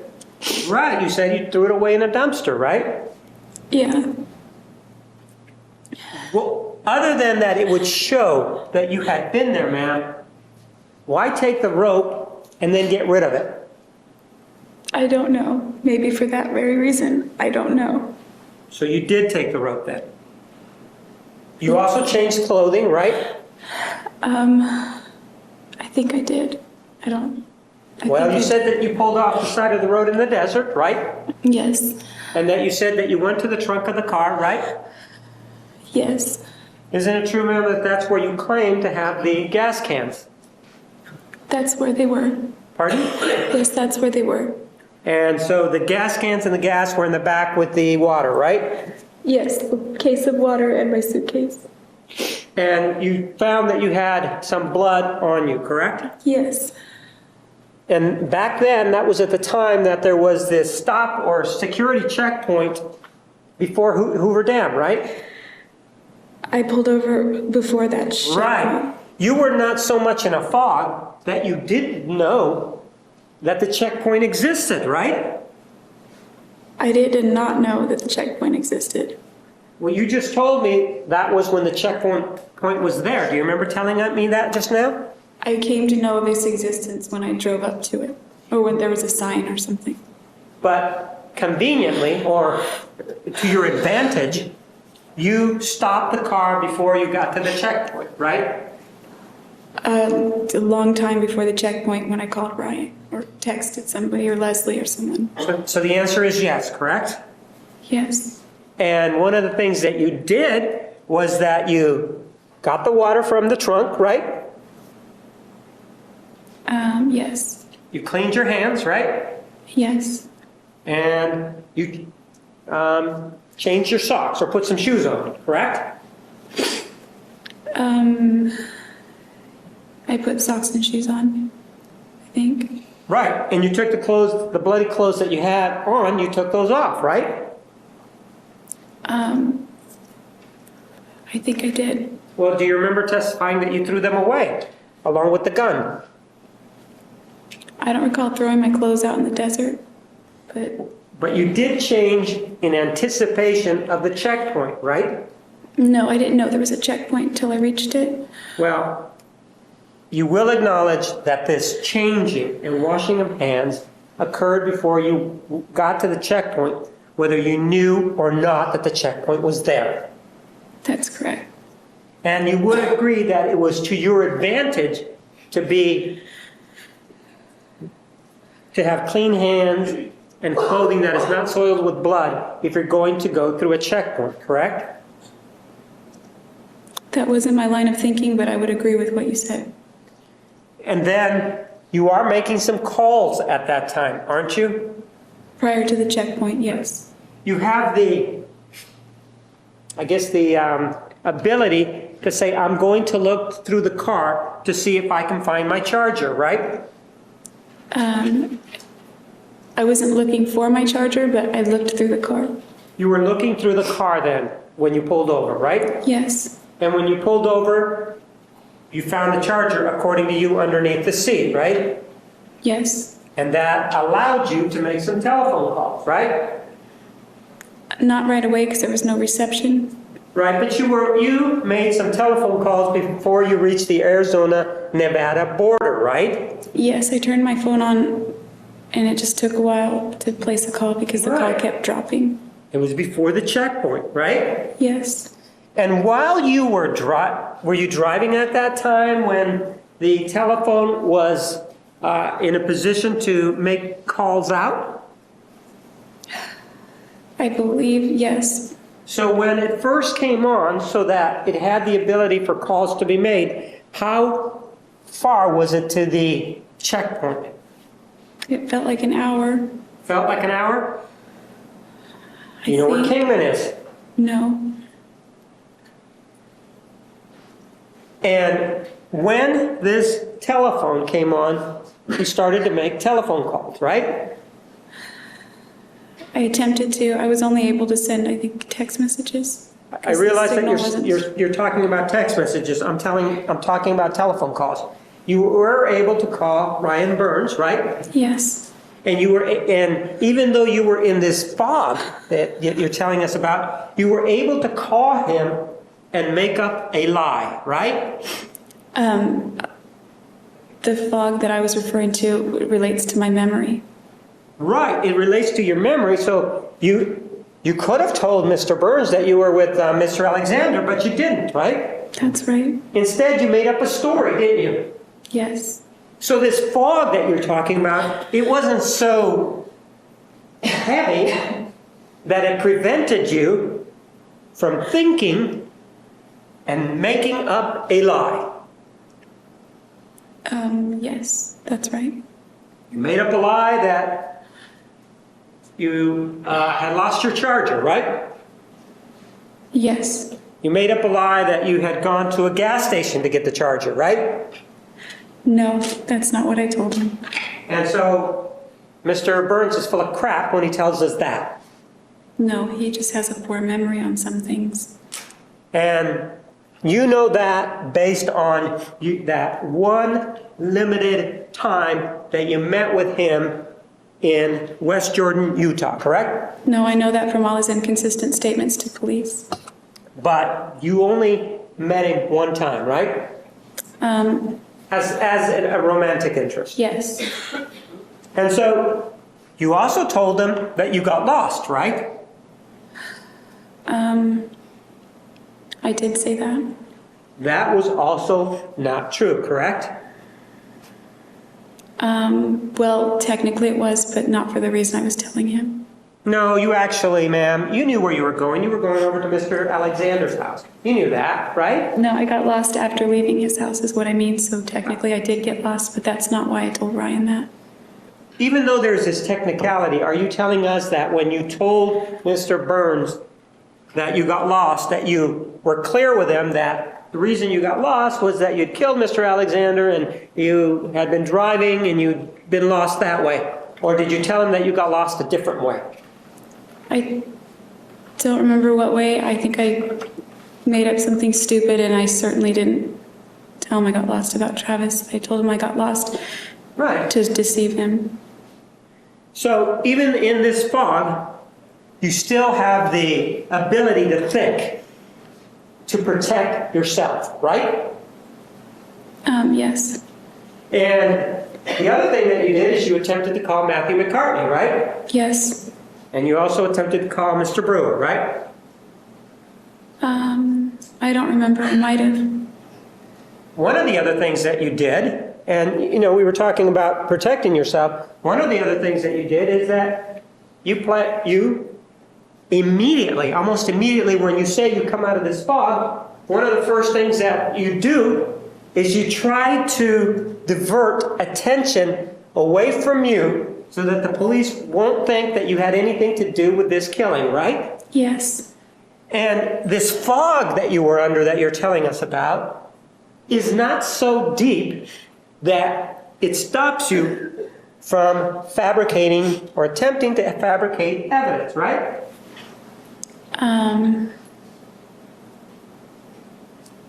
That would be correct, I guess. And it's not so deep that, according to you, you can stay on the telephone and know the prompt so that you can get the telephone message just right, according to you, right? Well, just so that I wasn't crying in the message, yes. Right. But you want the message to be just so that it sounds natural, right? Yeah, as natural as possible. Right, and you went to great lengths to do that, according to you, right? Yes. And the reason that you went to great lengths to do that was that so that if there was any suspicion, it wouldn't be drawn to you, correct? Not immediately. That was the point, yes. Right, you wanted the police to look elsewhere, right? I guess. Well, no, you made the call knowing the reason why you made the call, right? Yes. If you really weren't wanting to fabricate evidence, you would have just left whatever message instead of worrying about crying or whatever it was that you were worried about, right? That's right. And so you called Mr. Alexander and you left him a message, right? Yes. Let's play it and hear what you said. This is exhibit number 365.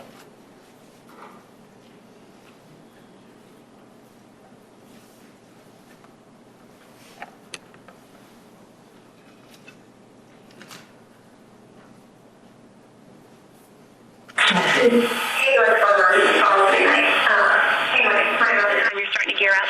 I know Leslie called you, so I already talked to her, so you can call her back if you want, but it's not necessary. My phone died, so I wasn't getting back to anybody. And what else? Oh, and I drove 100 miles in the wrong direction, over 100 miles, thank you very much.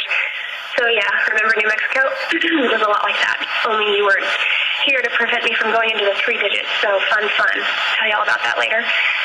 Also, we were talking about, when we were talking about your upcoming travels my way, I was looking at the May calendar, so I'm all confused.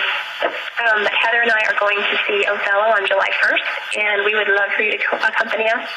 I don't know when Team Freedom's event is, though, but, it's on the list, so we could do Shakespeare, Crater Lake, and the coast. So if you can make it. If not, we'll just do the coast in Crater Lake.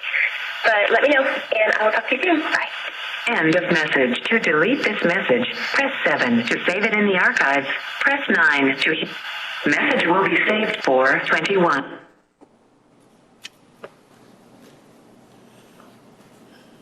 That's you, correct? Correct. And that's you lying on the message, right? Yes. You're telling or leaving the message for Mr. Alexander indicating that you got lost, fun, right? Yes. That's not true, right?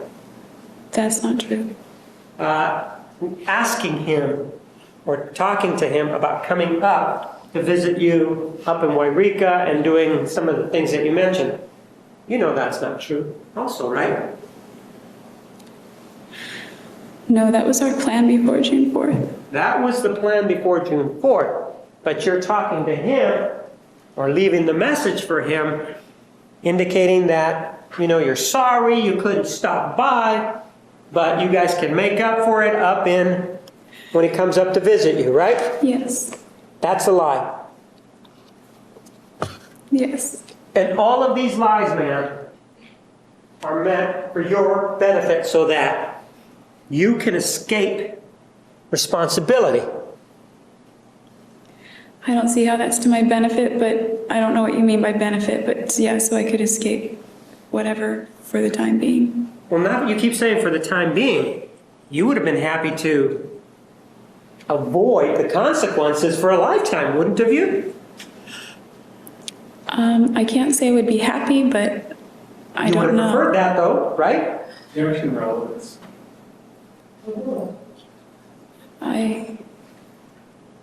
I don't know how to answer that. Well, you didn't go to the police with any of your information ever until they contacted you, right?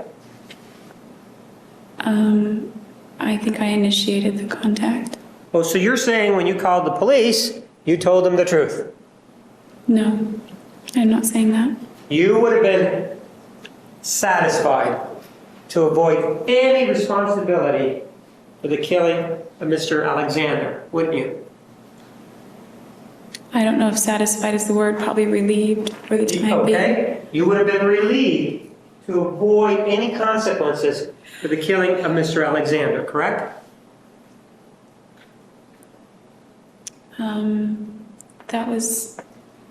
That was my goal Right. that day. And that's why you left this message that we heard in exhibit number 365, right? Yes, well, that's part of the reason. Well, that was the main reason, wasn't it? Yes. I mean, there would be really no other reason to leave a dead man a telephone call, would there? I probably wouldn't have done that, but Leslie said she called this phone asking for me because I was missing, and then I thought, well, maybe I should do something about that, and that's why I did it. So ultimately, that was the main reason, yes. So you're looking to Leslie Jodi as the reason why you left that telephone call, man? No, I said the other to avoid whatever was the ultimate reason. You gave me a reason involving Leslie Udy right now, didn't you? Yes. I So would have you're- thought to leave him a message if I hadn't talked to her prior to leaving that message. And then she said that we've been calling and we called Travis and left a message and that kind of thing. But she told you that, ma'am, not believing that he was still alive, didn't she? Yes. You knew better, though. I think I did. And so you didn't have to follow her advice, right? She didn't give me any advice. Well, you didn't have to follow her words, did you? I didn't have to, but it reminded me of his cell phone, and that's. But I it chose looks to do like it. I chose to. I'm not. If you're going down the route saying Leslie made me do that, I'm not saying that. I'm not saying Leslie made you do it. I'm saying you're looking again in a personal relationship, in an issue that is absolutely yours to own. You're looking for somebody else saying, Leslie Udy, I talked to her, and as a result of talking to Leslie Udy, that's why I left this. Objection, argumentative. Ma'am, Leslie Udy really didn't have anything to do with that call, right? I made the call. I just got the idea after speaking with her. So she was the reason why you had the idea then? That kind of, I guess. And according to you, if it had not been for Leslie Udy, you wouldn't have thought about it, right? I probably might have thought of it eventually, but maybe not. I don't know. I just know that I thought of it after she mentioned she had left a message on his voicemail. And so because of this outside stimulus, you decided to leave this message, right? It was your decision. It was my decision.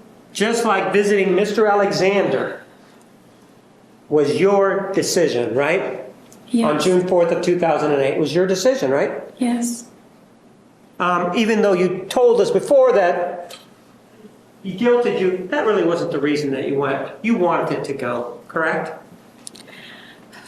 Part of me did and part of me didn't. Obviously, the bigger part of me did because I went and he did guilt me and ultimately still was my decision. And so you made the decision to go, though, right? Yes. And then, though, after that, you did something else to cover up, didn't you? Yes. Take a look at another exhibit.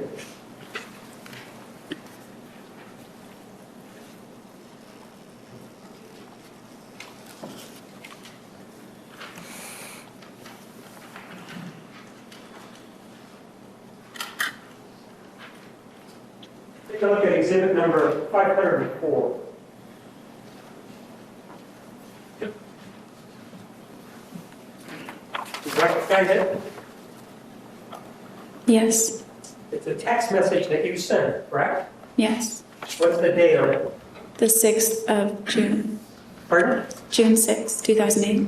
And it's to Mr. Alexander, correct? Yes.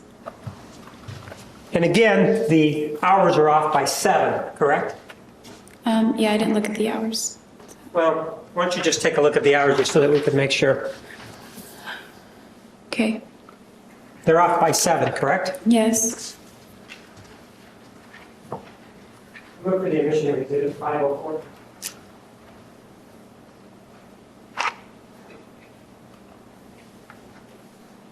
No objection. 504 is admitted.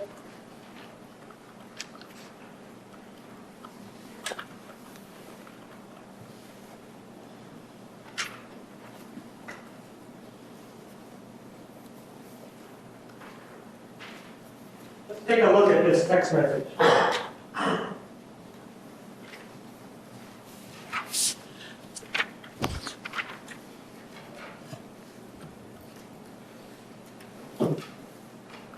First of all, that's your telephone number there on the left, correct? That was, yes. And the date there is 6/6 of 08, correct? Yes. If we take the 7 hours away from the 1658, what we're really talking, and the 7 hours from 1658, what we're really talking about is what, 9:58 in the morning, is that correct? Yes. This is while you were still on the road, right, home, correct? Yes, I believe it was.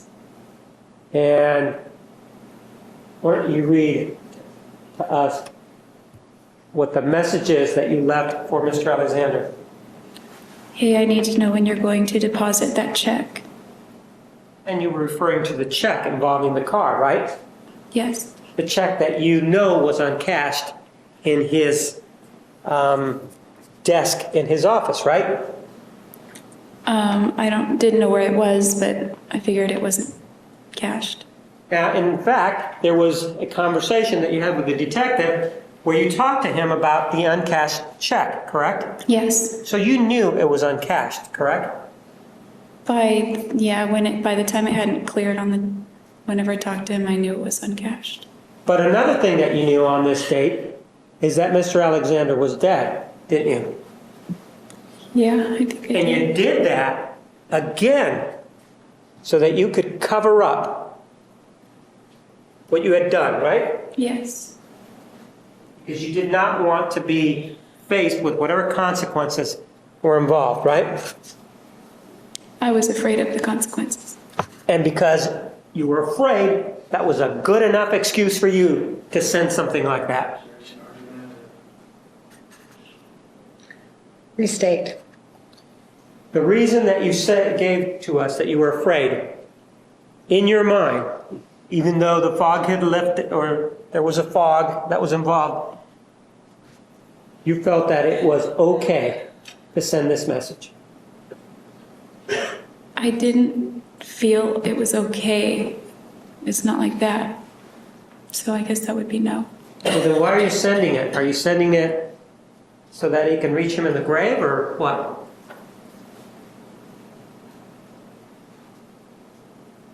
No. You're sending it so that, as you previously said, involving the telephone calls, so you won't have to face the consequences of what you did, right? Yes. Just like the scene, you're trying to manipulate the evidence, right? Yes. Take a look at another exhibit.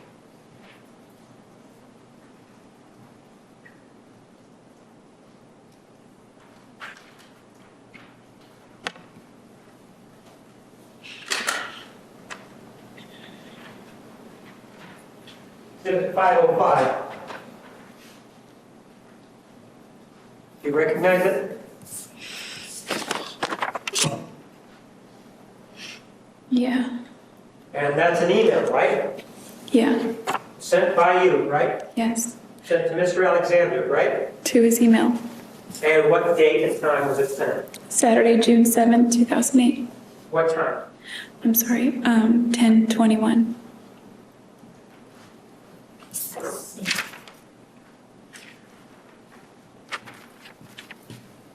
I move for the admission of exhibit 505.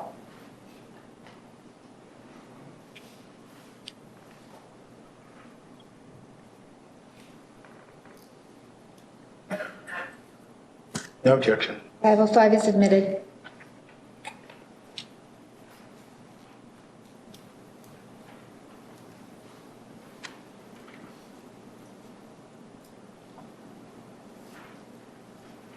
Let's take a look at it.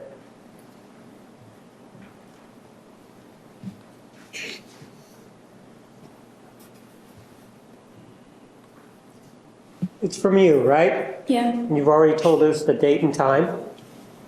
You're sending it to him even though you know he's dead, right? It's a way to stage the scene, right? I think so, yeah. That was my goal, I think. What was, I didn't hear you. That was my, Goal, right? yeah. Why don't you start with, hey you, and read to us what it says. Hey you, I haven't heard back A from little bit you. louder. The fact that it was sent is enough. Upper. Hey you, I haven't heard back from you. I hope you're not still upset that I didn't come to see you. I just didn't have enough time off. It's okay, sweetie. You're going to be here in less than 2 weeks. We're going to see the sights.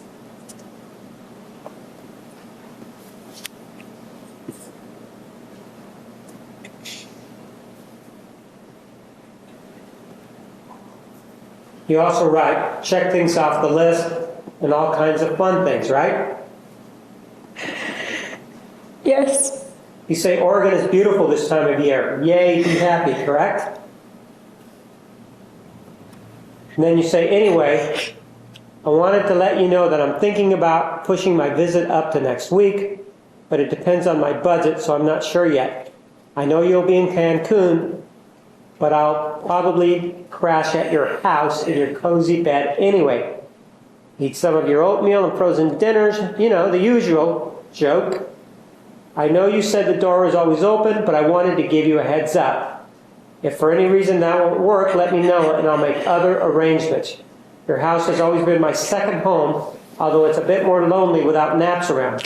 You're probably in California right now, but wherever you are, get a hold of me at least before you head to Mexico. Thanks, hon, Jodi. You wrote that, right? Yes. That was your way of an attempt for you to, again, stage the scene, so to speak, right? Yes. I'm going to play something for you, man. This is exhibit number 248.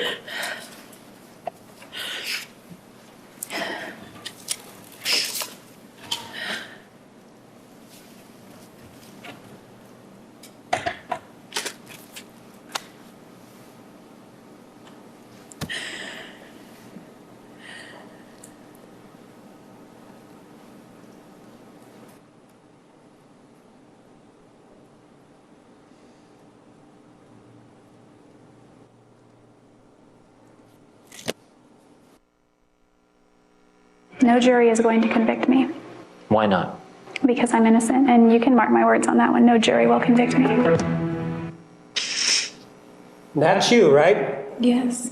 And that's you saying that, not that you're going to not be convicted because you're going to commit suicide or anything like that, is it? That's correct. You're saying that you're innocent, right? Yes. And you believe that no jury would convict you because you were going to lie your way out of it, right? Objection argumentative. The state. Ma'am, you indicated certain things in this court as part of your testimony, didn't you? Yes. You indicated, for example, that Travis Alexander, that you saw him masturbating to a picture or pictures of young boys, correct? I only saw one picture. Right, you saw him do that. That's a lie, isn't it, ma'am? Objection argumentative. I wish it was a lie. It's And not. ma'am, with regard to this issue of him being hypersexual and him being overbearing in that department, that's not true, is it? Objection argumentative. It's true that he was hypersexual. It's not true I that he was didn't ask you if he overbearing. was hypersexual. I asked you if he was overbearing. You said hypersexual.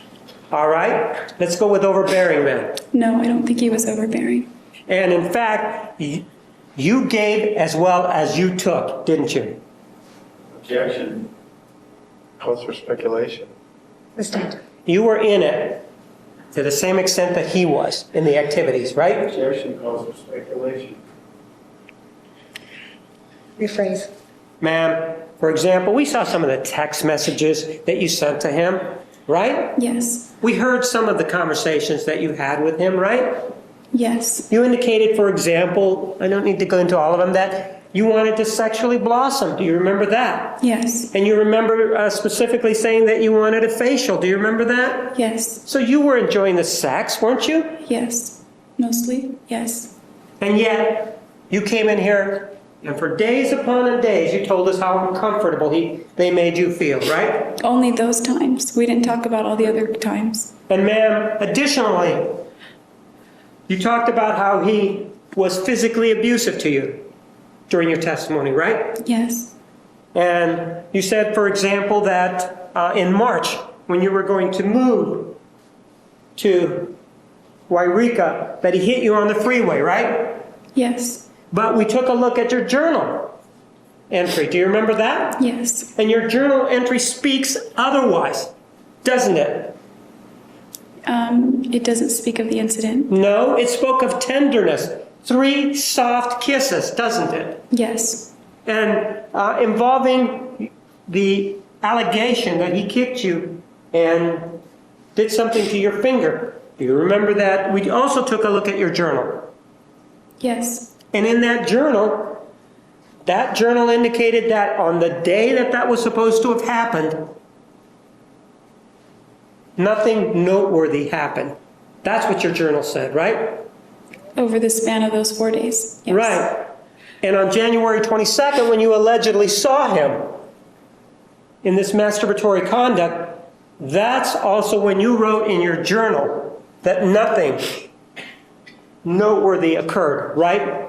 I'm sorry, it was on the 21st, but that would Right, be the 21st. But your journal entry of the 24th covers Yes. the January 21st, doesn't it? Yes. And so you believe that you're going to be acquitted because you came in and told those stories, don't you? Objection, argumentative relevance. I can't predict the future. And that's not why I told the truth. I still plan to kill myself when I told the truth. And you believe that you're saying that at that time you planned to kill yourself, right? Yes. But that's not what you say in there, do you? No, I couldn't say that. Well, I'm not saying whether or not you could say it.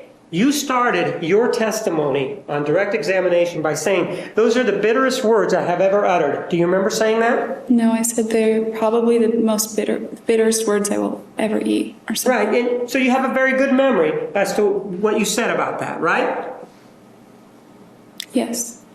And you said that the reason that you made that comment that no jury would convict you was because you were going to commit suicide, right? That's great.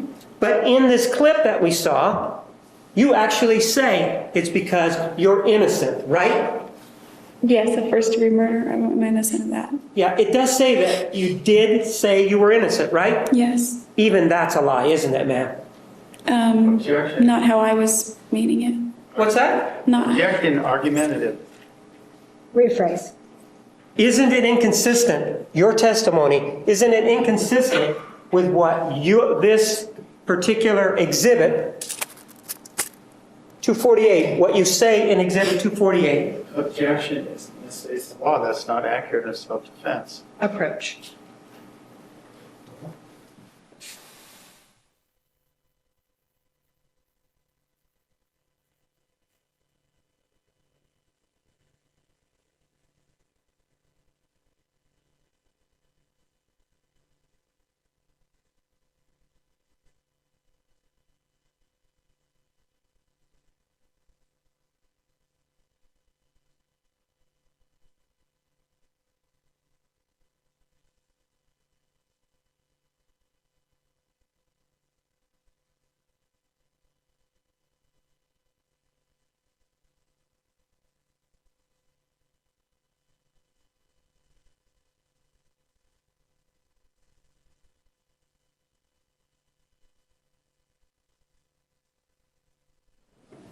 May continue.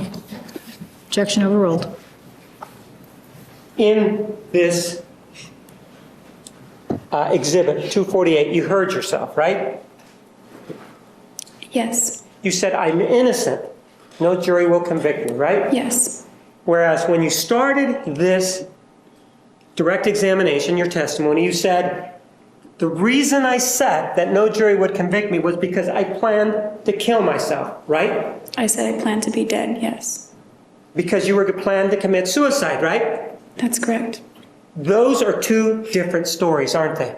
No, on the stand I explained why I didn't say suicide as opposed to the alternative, because there was an officer sitting a few feet behind me, and if I had said that, they would have hauled me off to a padded room, stripped me naked, and I would have lived there until whenever. So what you are saying, even today, that when you say that you're innocent, that means to you that there's an officer sitting next to you and you didn't want him to know that you were going to commit suicide, right? That's what you're saying? When I made that statement? Yes, when you said innocent, that's what you equate it with. Well, definitely innocent of Yes or no? pre-planning whatever you're trying to say. No, I'm not but asking about that. I'm asking about the point- statements. Isn't it true that the statements are different? That's all I'm asking. Yeah, they're different. I don't have anything else. Thank you. All right, ladies and gentlemen, we will see you on Monday, 10:15. Please remember the admonition. Are there any questions? Have a nice weekend. Please stand for the jury.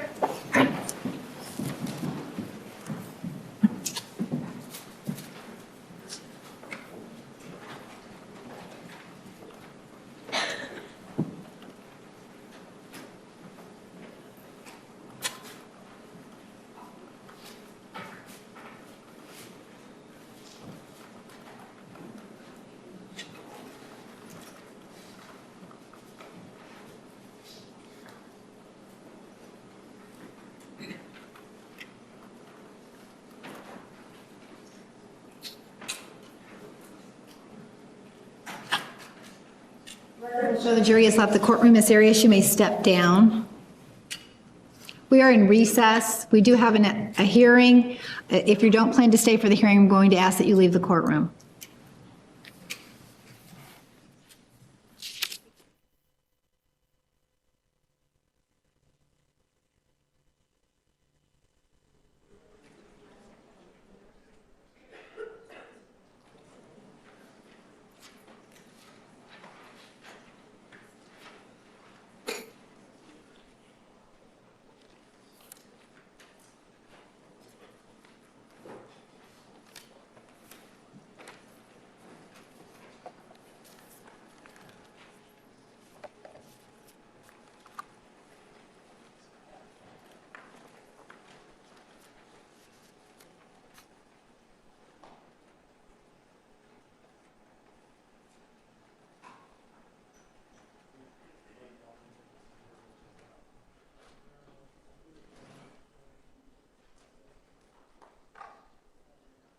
All right, this is the time set for hearing on an application for leave to intervene for the limited purpose of unsealing the transcript of the February 20, 2013 closed proceeding and any other closed hearings during trial, filed by attorneys for KPNX Broadcasting Company and Phoenix Newspapers Incorporated. Appearances for the record, please.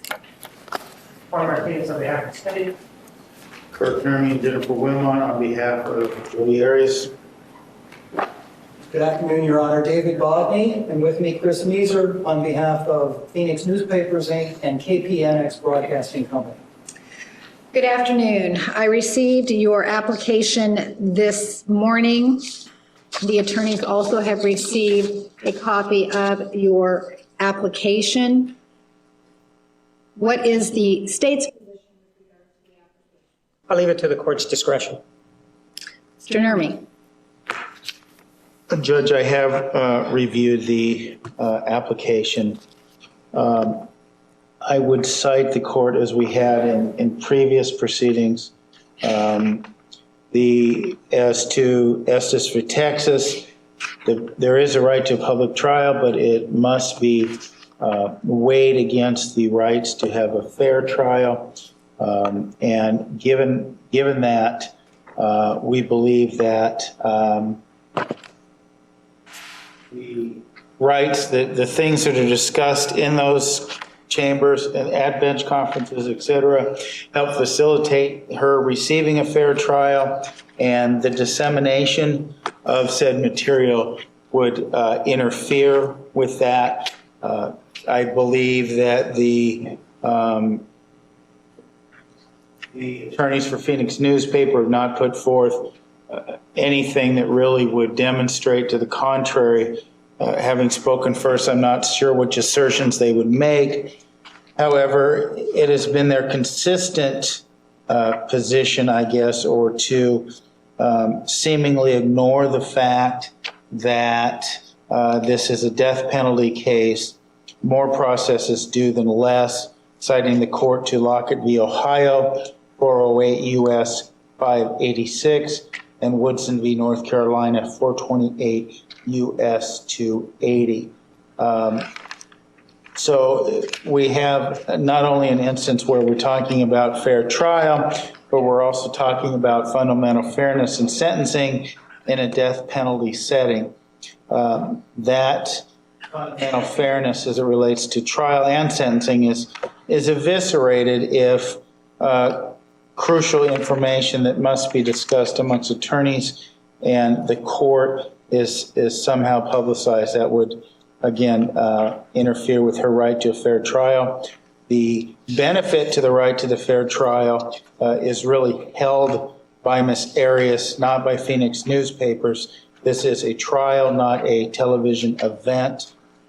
Citing to Garnett Company versus De Pasquale, 443 U.S. 368. With that, Judge, I would rest. I think I've made sufficient record of my position. And again, I would continue to cite the reality that the Phoenix Newspapers have not provided you any serious authority as to why in these proceedings Ms. Arias' rights should be truncated by their desire to have these transcripts.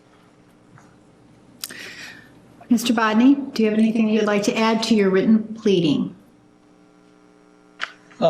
Thank you, Your Honor, for this opportunity to be heard. We appreciate it. We are certainly mindful that this is an important criminal case, and we do not mean to take up any more of the court's time or attention than necessary. And we do not mean to diminish the importance of the Sixth Amendment and fair trial rights in this case. But since Estes versus the United States Supreme Court decided no less than 4 cases in the 1980s recognizing a First Amendment right of the press and public to attend criminal proceedings, important cases just like these. And so we're at a decided disadvantage when it comes to offering specifics as to why the hearing that took place on February 20 or any other closed proceeding in this case should be open. All we can underscore in assistance to the court, quite frankly, on this issue is this. There is a First Amendment right of the press and public to attend virtually all aspects of criminal proceedings. That is a presumed right, and it can be limited only upon a showing buttressed by specific findings on the record of some overriding interest that trumps that First Amendment right, and a showing that the narrowly tailored provisions designed to protect that interest are essential to preserving a higher value. And finally, that there really are no less drastic alternatives to closure. And so, because we don't know what was said in any closed proceeding, we have to repose our confidence in the court to issue specific findings on the record, either in support of closure or in support of release of transcripts of any proceedings that have been closed to date. And I recognize that as the Ninth Circuit Court of Appeals recognized in what we call the Symington case, the Phoenix Newspapers versus District Court decision, that release of those transcripts should occur when any danger dissipates. So if counsel for the defendant is aware of some danger that would exist to the fair trial right of his client by release of a sentence or two or the entirety of that February 20 transcript, and the court agrees, then I suppose findings in support of that conclusion should be issued, and then the press and public will have a greater understanding about why that particular hearing took place in closed session and why any other hearings in this important criminal trial take place in closed session. So in closing, Your Honor, we are very mindful of the importance of the case from the prosecutor's perspective and from the defendant's perspective. We are mindful of Your Honor's time, and for that reason, I will conclude my remarks unless there are any questions. Again, we appreciate the opportunity to be heard and to ask the court to give life to these First Amendment protections, which our Supreme Court of the United States has recognized. Thank you, Mr. Bodney. This court is mindful of its obligation to keep the courtroom doors open. We have done so in this trial. This trial has been covered by the media gavel to gavel. Some of the evidentiary rulings in this case have been held in open court, others have not. When this court closed a proceeding, this court made findings consistent with Rule 122 and Arizona law. Specifically, this court found that there does exist a compelling interest that overcomes the right of the public to access the record of that particular proceeding. The court has also found that there is a compelling interest supporting sealing or redacting the record when it was required. Specifically, this court found on occasion that the privacy interest of witnesses, possible witnesses, and jurors could be affected by the disclosure of certain matters that occurred in chambers. The court also found that a substantial probability exists that the compelling interest will be prejudiced if the record is not sealed until this trial is concluded. The court also found that that proposed sealing was narrowly tailored and that no less restrictive means exist to achieve that compelling interest.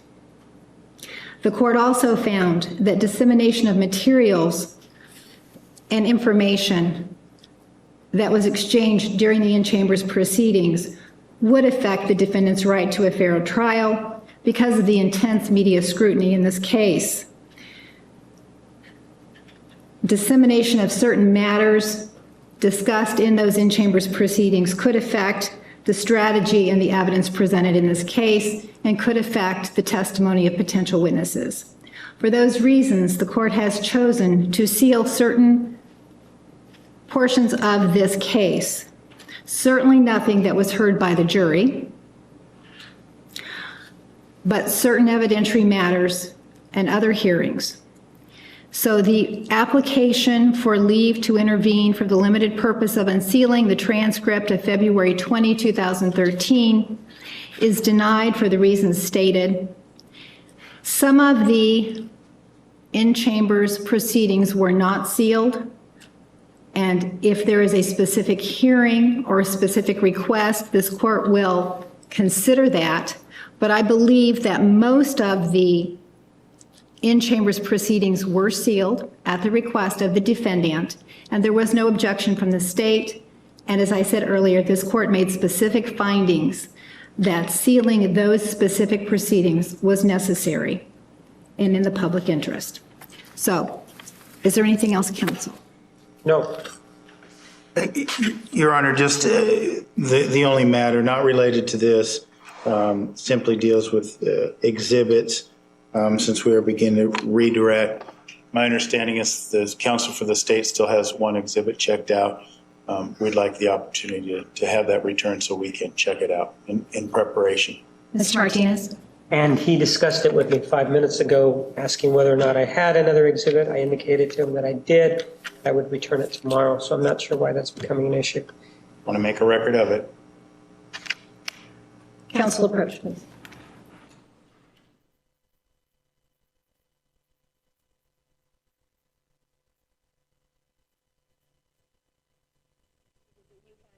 Indicated you had something else to say. Thank you, Your Honor. Very briefly, just 2 points of clarification.